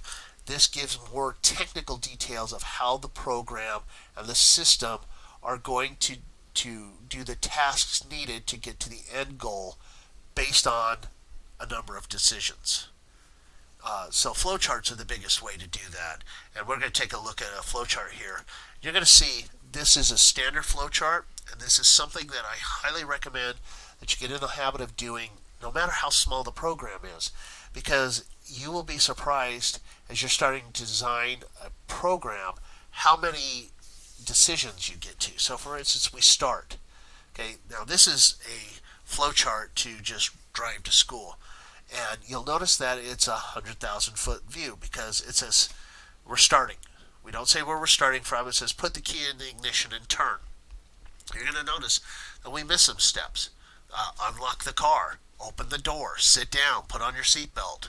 There's a lot of things that we're not capturing in this flow chart. This is a very high level view. Then you come down here. Does the car start? Call a friend, right? And then you remove the key and get out of the car and stop. Well, this, you call a friend. Well, should it be, does that friend answer? No. Call another friend. Get into a loop until you can find a friend to call. If it does, then you release the brake, put it in drive to school, remove the key, get out of the car, and stop. But you'll notice here between call a friend and remove the key, this is like, okay, do you call the friend and get out of the car and stop? It's like between here and here, there seems to be a lot of information missing, because if you look at the yes route here, you drive to school and then you come back in here to remove the key, versus you call the friend and remove the key. So again, you look at this and say, okay, I understand what has to happen, so I need to start somewhere, and start is your entry point into your program. So let's say that the entry point to this program is we're sitting in the car. That's the assumption you make. Then you can put in the key and turn on the ignition, and then you look at it and say, does it start, and continue down the flow. Then call a friend, not there, call another friend, etc., etc., etc. So this is, then you can scratch this off. Okay, put in the ignition and key and turn. Great, I did it. I don't have to worry about this. Now I need to code for this. And now you say, okay, I'm going to say that the car did start. So then I'm going to code for this, and down here. And then, oh, it doesn't. Then I'm going to call a friend and take this route over here, possibly calling multiple friends until I get to the end. So these are standard. Again, this kind of a rounded rectangle is the start and stop. The task is a square or rectangle. You'll notice here that the get input is a parallelogram kind of off to the side. A decision is the diamond. The display data is this little symbol here. I don't know what it is. A document that can be read or external data is it's kind of a half sheet is what this is. There's other processes out here. There's one that has it looks like this task here, but it has two lines in here, which is an external interface. Get used to using flowcharts. Whether you decide to pay for Visio or go out, I think Google has free flowcharting software. You could go do it online. You should always flowchart your software. It helps keep you on task. It gives you something to look at physically to say, okay, this is what I'm doing in code, but this is where I'm at physically.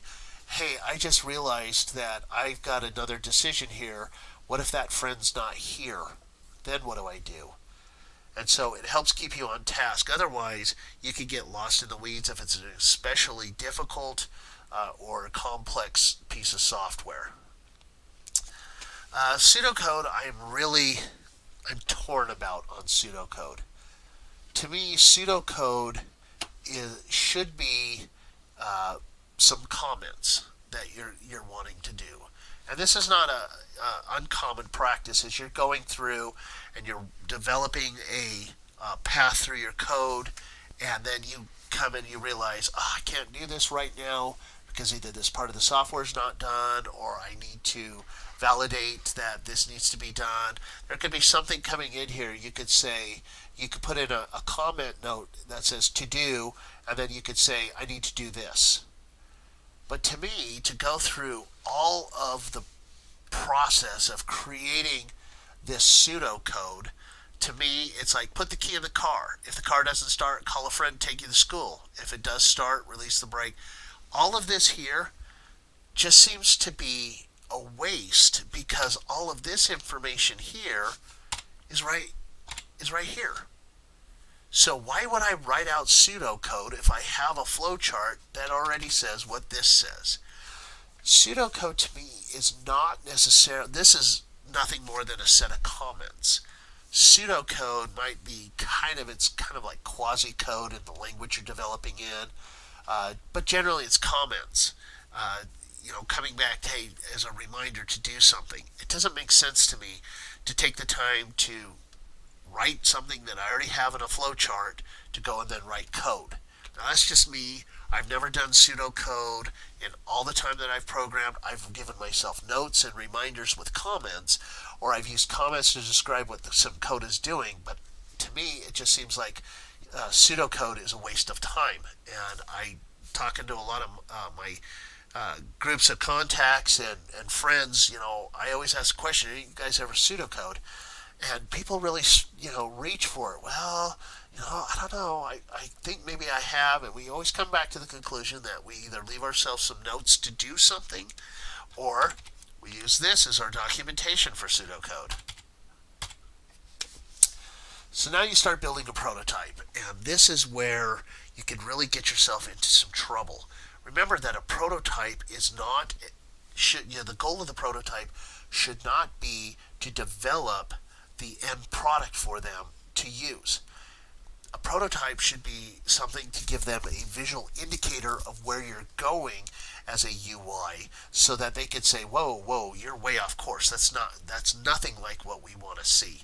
A better way to give some sort of a prototype is to either give them some documents that they can mock up, or to give them some sort of a visual.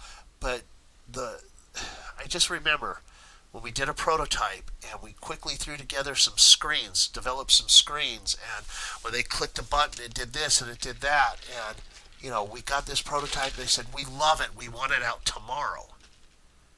And we said, wait a minute, this is just a prototype. They didn't care. They were happy with what they had. What they didn't understand was all the buttons we were clicking and all the little features that we were showing to them were mocked up. They didn't go back and talk to the database at all. And, they were they're like, well, it looks like it's working. This is what we're after. So, if you're going to do a prototype, make sure you set expectation up front that it is not working software. That it's just a conceptual view of what the software can do. Tell them to focus mainly on the overall functionality. How does it look? The layout, the colors, fonts. Is it capturing all your requirements? Not necessarily by clicking this button, this is going to work. Give them the idea of what's going to happen, but just really kind of stress over and over, this is just not the final product. A lot of times you'll get some pushback, but you can explain, look, this is kind of like delivering you a 3D model of your house that you can virtually walk through. It's not the final product, but it gives you an idea of what you're going to get. If they have the expectation of this being the final product, you really need to push back and say this is not the final product. It sounds like I've repeated that 50 times. That's because I'm trying to stress that this is not the final product, nor should it be. So make sure you set that up front. But that aside, it does give a good indication of what they're going to get. It also generates some excitement because they can see some work is being done, and a lot of times you can take a prototype and you can put it in front of a whole group of people, and some people are always going to hate it. So just understand that no GUI is perfect. We talked about that before. But you may find out that you sat down in front of a user and they're on the prototype and they're looking at it and go, well, where's this and where's this? And I use this and I use that. So it's a good way for everybody to get a visual idea and be on the same page. But again, not the final product. So once that's all done, then you could take this information and create the design document. Mind you, we haven't even created the design document yet. We just gathered requirements up to this point. So this is where you're going to get all the information, and now you can say, I've got everything I need to say how long it's going to take. I can generate an estimate. I can give you stage gates or milestones, depending on how some place I worked at Westinghouse, they used kind of a lean Six Sigma is what it was called. And so they had stage gates. And we're saying, okay, in this time we should have this developed, and this time we have this developed. These are milestones to help people keep on track and to realize how the project's going along. It also helps with estimation. A lot of times in companies, programmers charge a certain rate, even though you're all part of the same company, so they need to know what the cost is. So up to this point, up until we've got the final pieces together here, you've just spent a lot of time getting all the requirements so you can come back to them and you can say this project's going to be 18 months and it's going to have, this is the first phase, second phase, third phase, etc.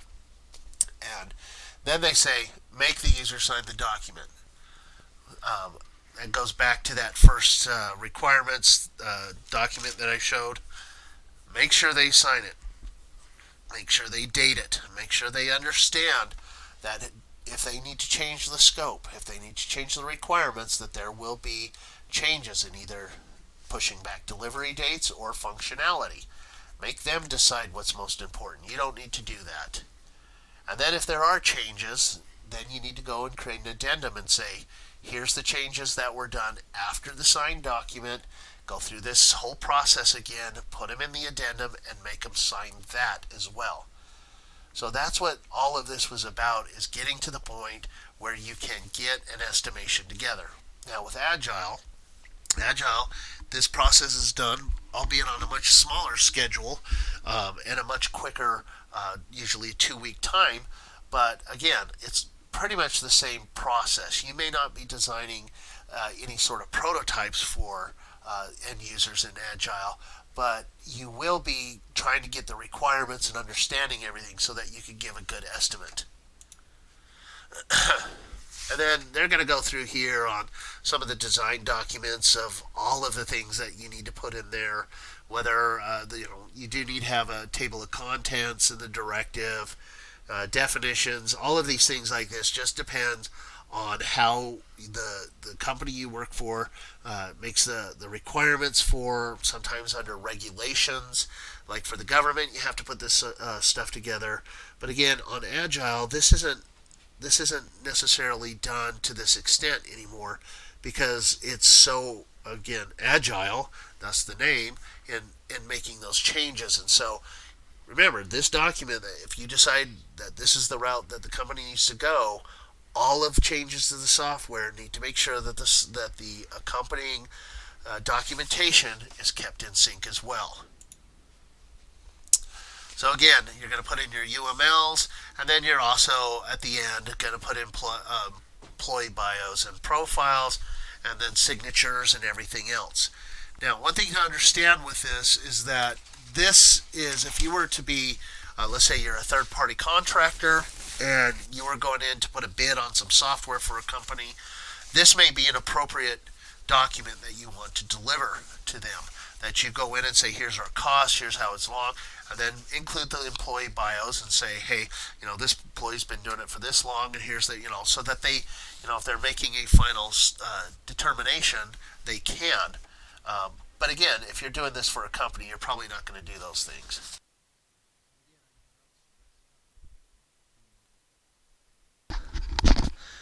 And again,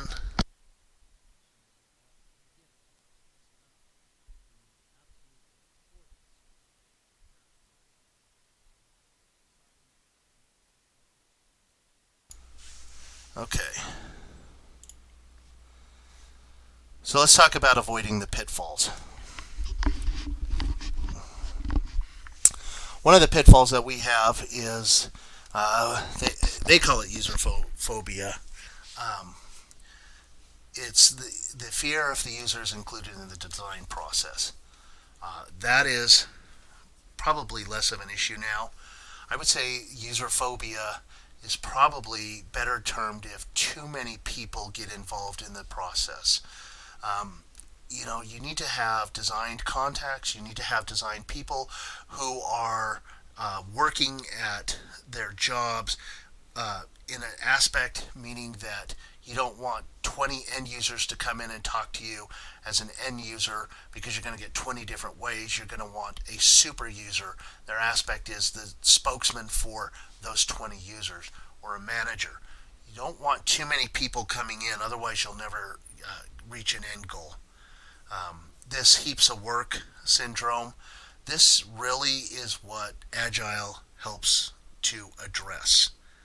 Um, Shorter sprints means that you're not looking at an insurmountable 18-month project as you're coming up on these on these deadlines that seem to not be able to hit the end. And it can be a little bit discouraging. So that's why I like Agile, because you have shorter sprints and you have a way to make sure that the team is progressing.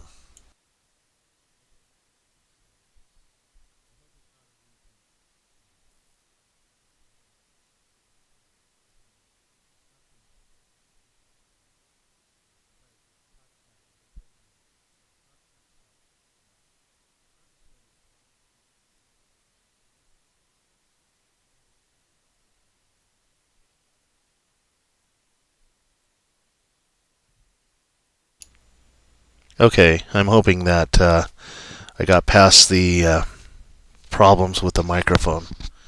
So I'm going to repeat this slide, and I apologize if I do. So please bear with me. I think I had a minor hiccup with my recording equipment. So let's talk about the user phobia here.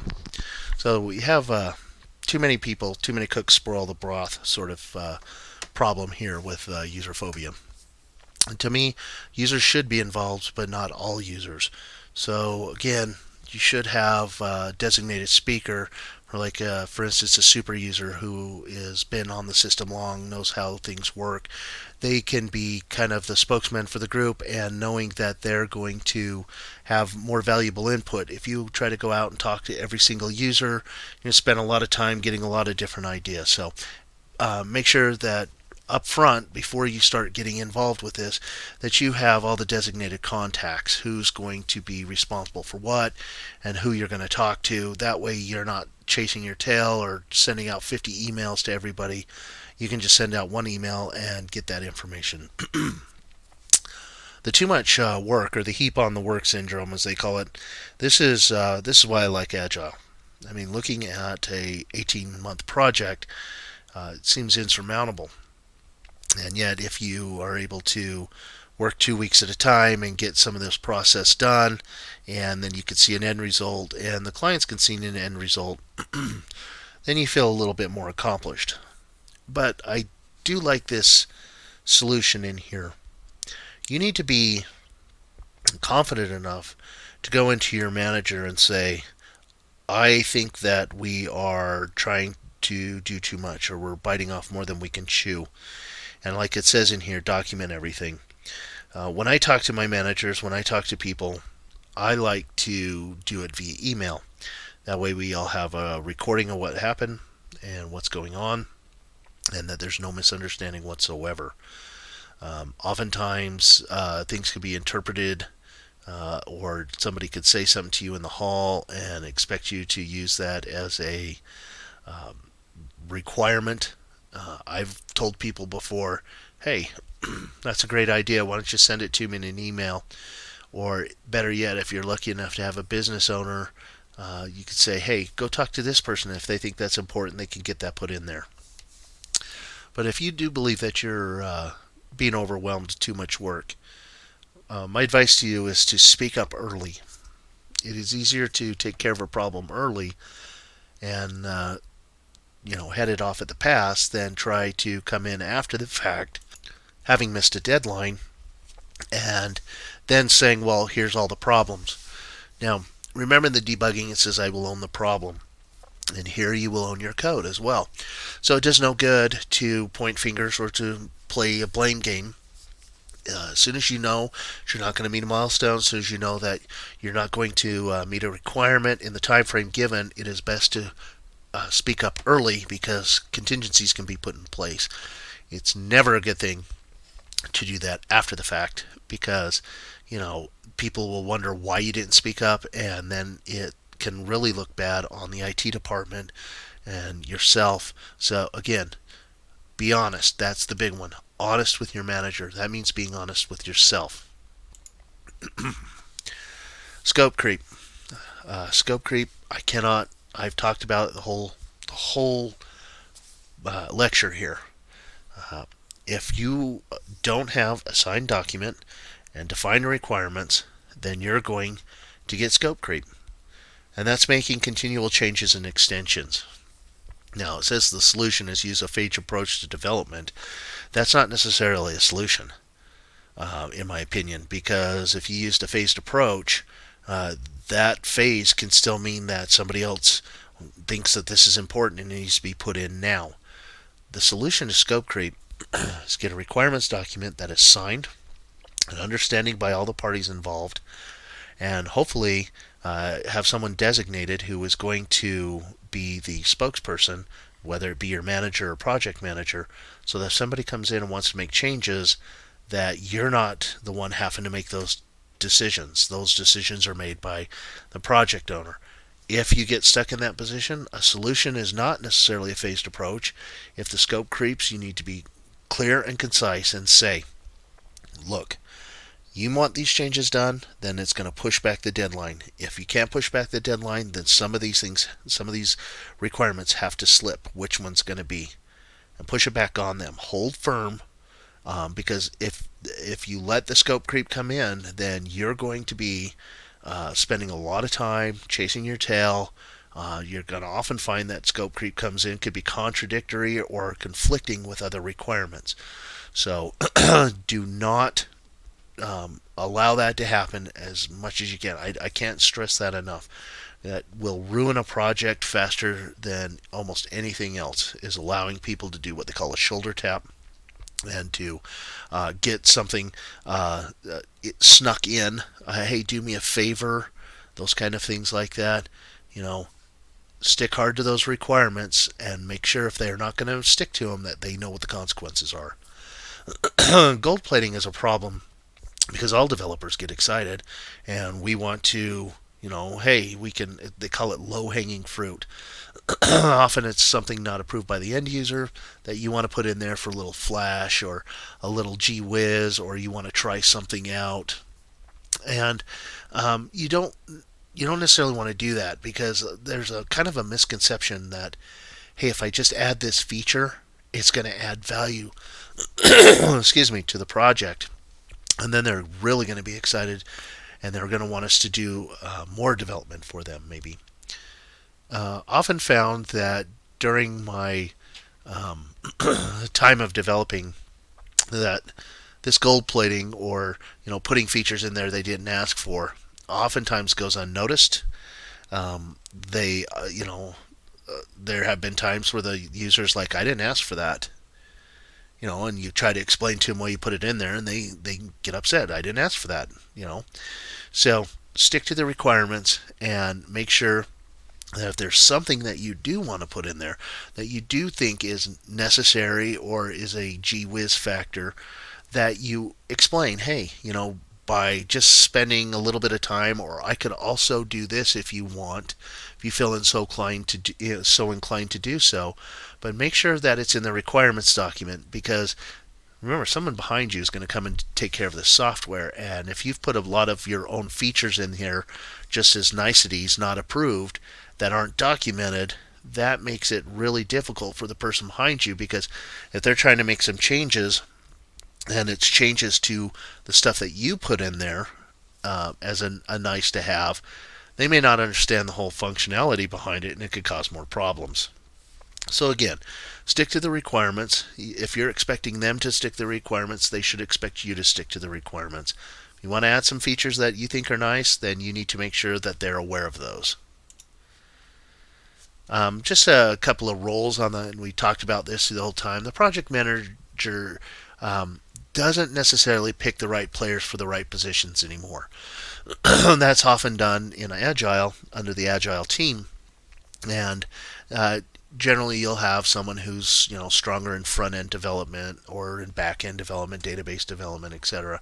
The project manager really does is goes in and looks at the cost, and they do the risk assessment, and they can help with change management as well. And they'll set the schedules and the expectations, and usually interface with the client.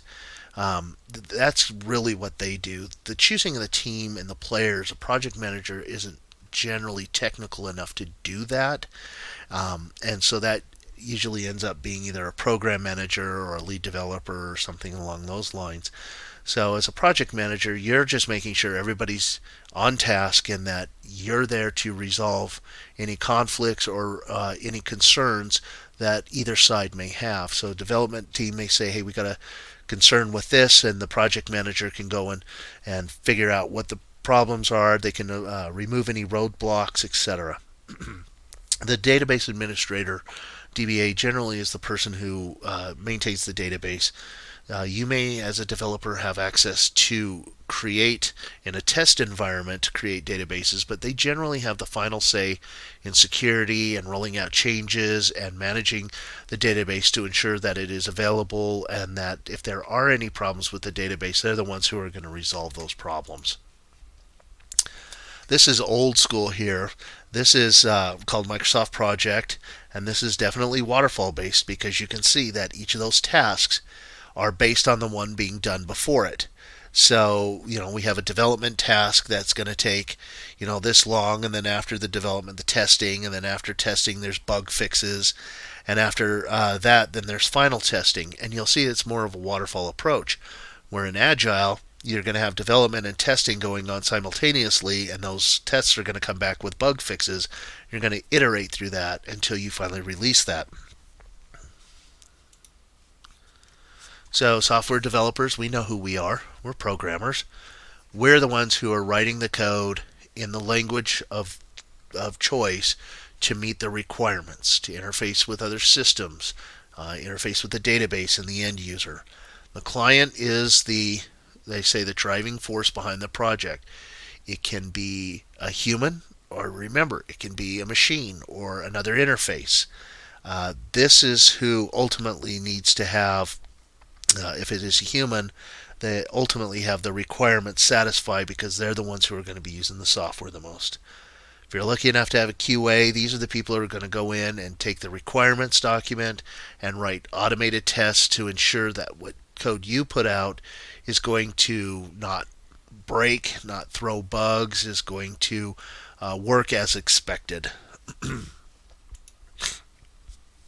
And then you've got the customer relations rep, with is often the project manager, that interface between the testers, developers, and users. In Westinghouse, that happened to be the training department, which was nice, because we kind of told them what to do, and they helped write the documentation and the training for it. So it was the only place that's ever happened, but I thought it was a nicety to have.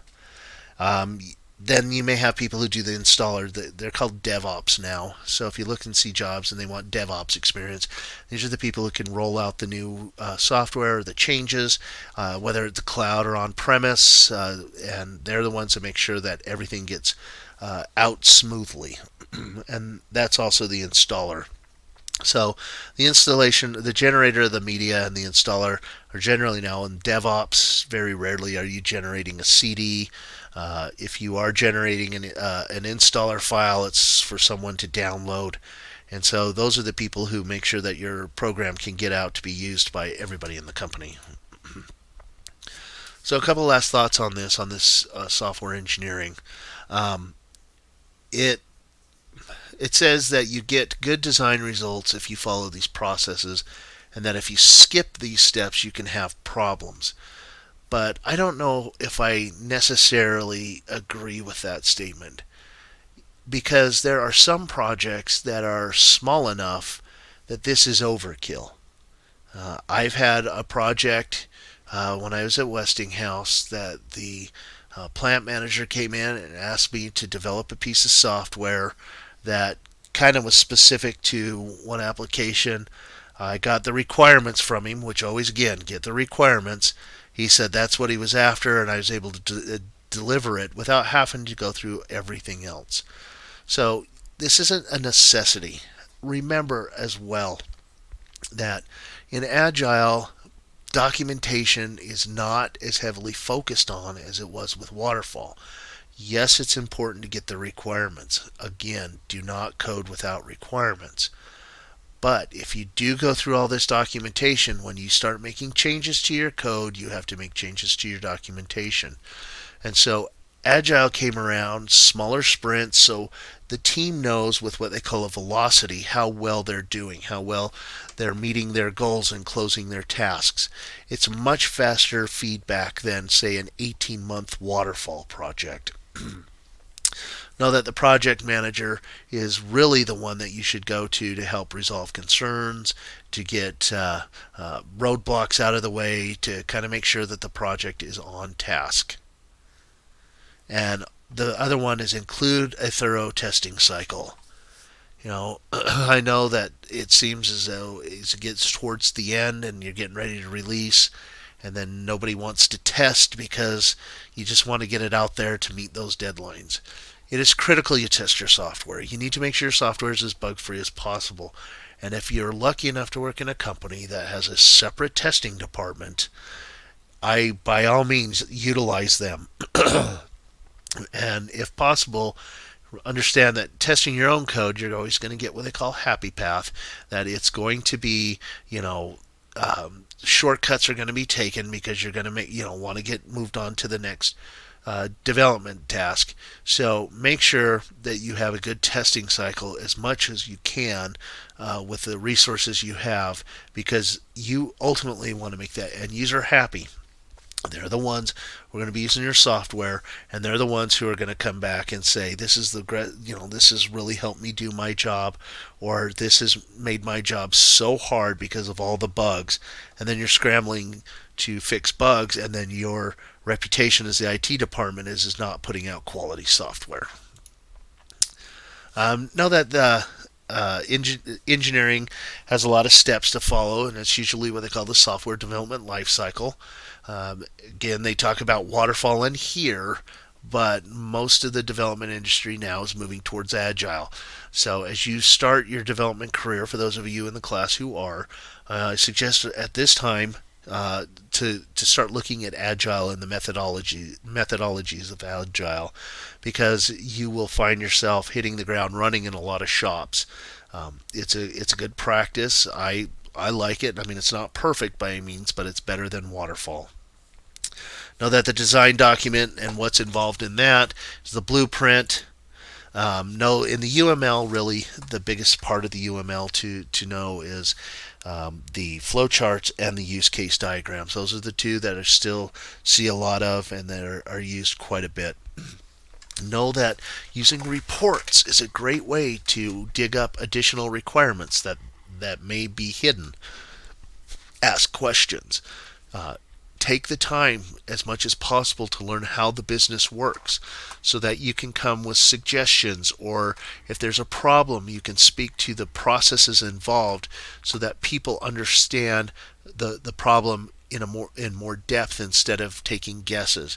The more you understand the business, the more you can give suggestions to the business in the way the business understands, the more value valuable you become, and the better off you are in understanding the requirements. Know that it is a team effort. I mean, Agile is team based. You rise and fall as a team. You encourage each other as a team. Now, as for creating the installation disks, that's something that, like I said, is very rarely done. But once you create the program for install, however that's done, it's generally DevOps that gets that out. And if you're lucky enough, you have a training department to help train. So, one last thing, again, I'm going to stress remember, if you take this approach and you have that documentation in the detail that it describes here, you have the obligation to ensure that that documentation stays as current as the program. So again, work within the confines of your company and the processes they have, but if you don't need to generate all the documentation in this for software engineering, you don't need to generate all that. Generate the right amount. Now, what does that mean? I can't tell you, but there's no reason to spend weeks and weeks generating all those UML diagrams if they're not needed. Understand that there's a lot of the tools that are built in, like that the data dictionary is something that I think that is probably can be done just through the database now. So again, I can't stress enough, don't start developing until you have a signed requirements document. Otherwise, you're going to get into scope creep and you're going to become a little bit frustrated. So that wraps it up for this one. And just to let you know, this is the beginning, and the next two chapters is going to be actual software development discussion. And so the foundation for what we just talked about is the process in place. It says Waterfall, but I suggest you really understand and learn what Agile is so that you can take those practices forward.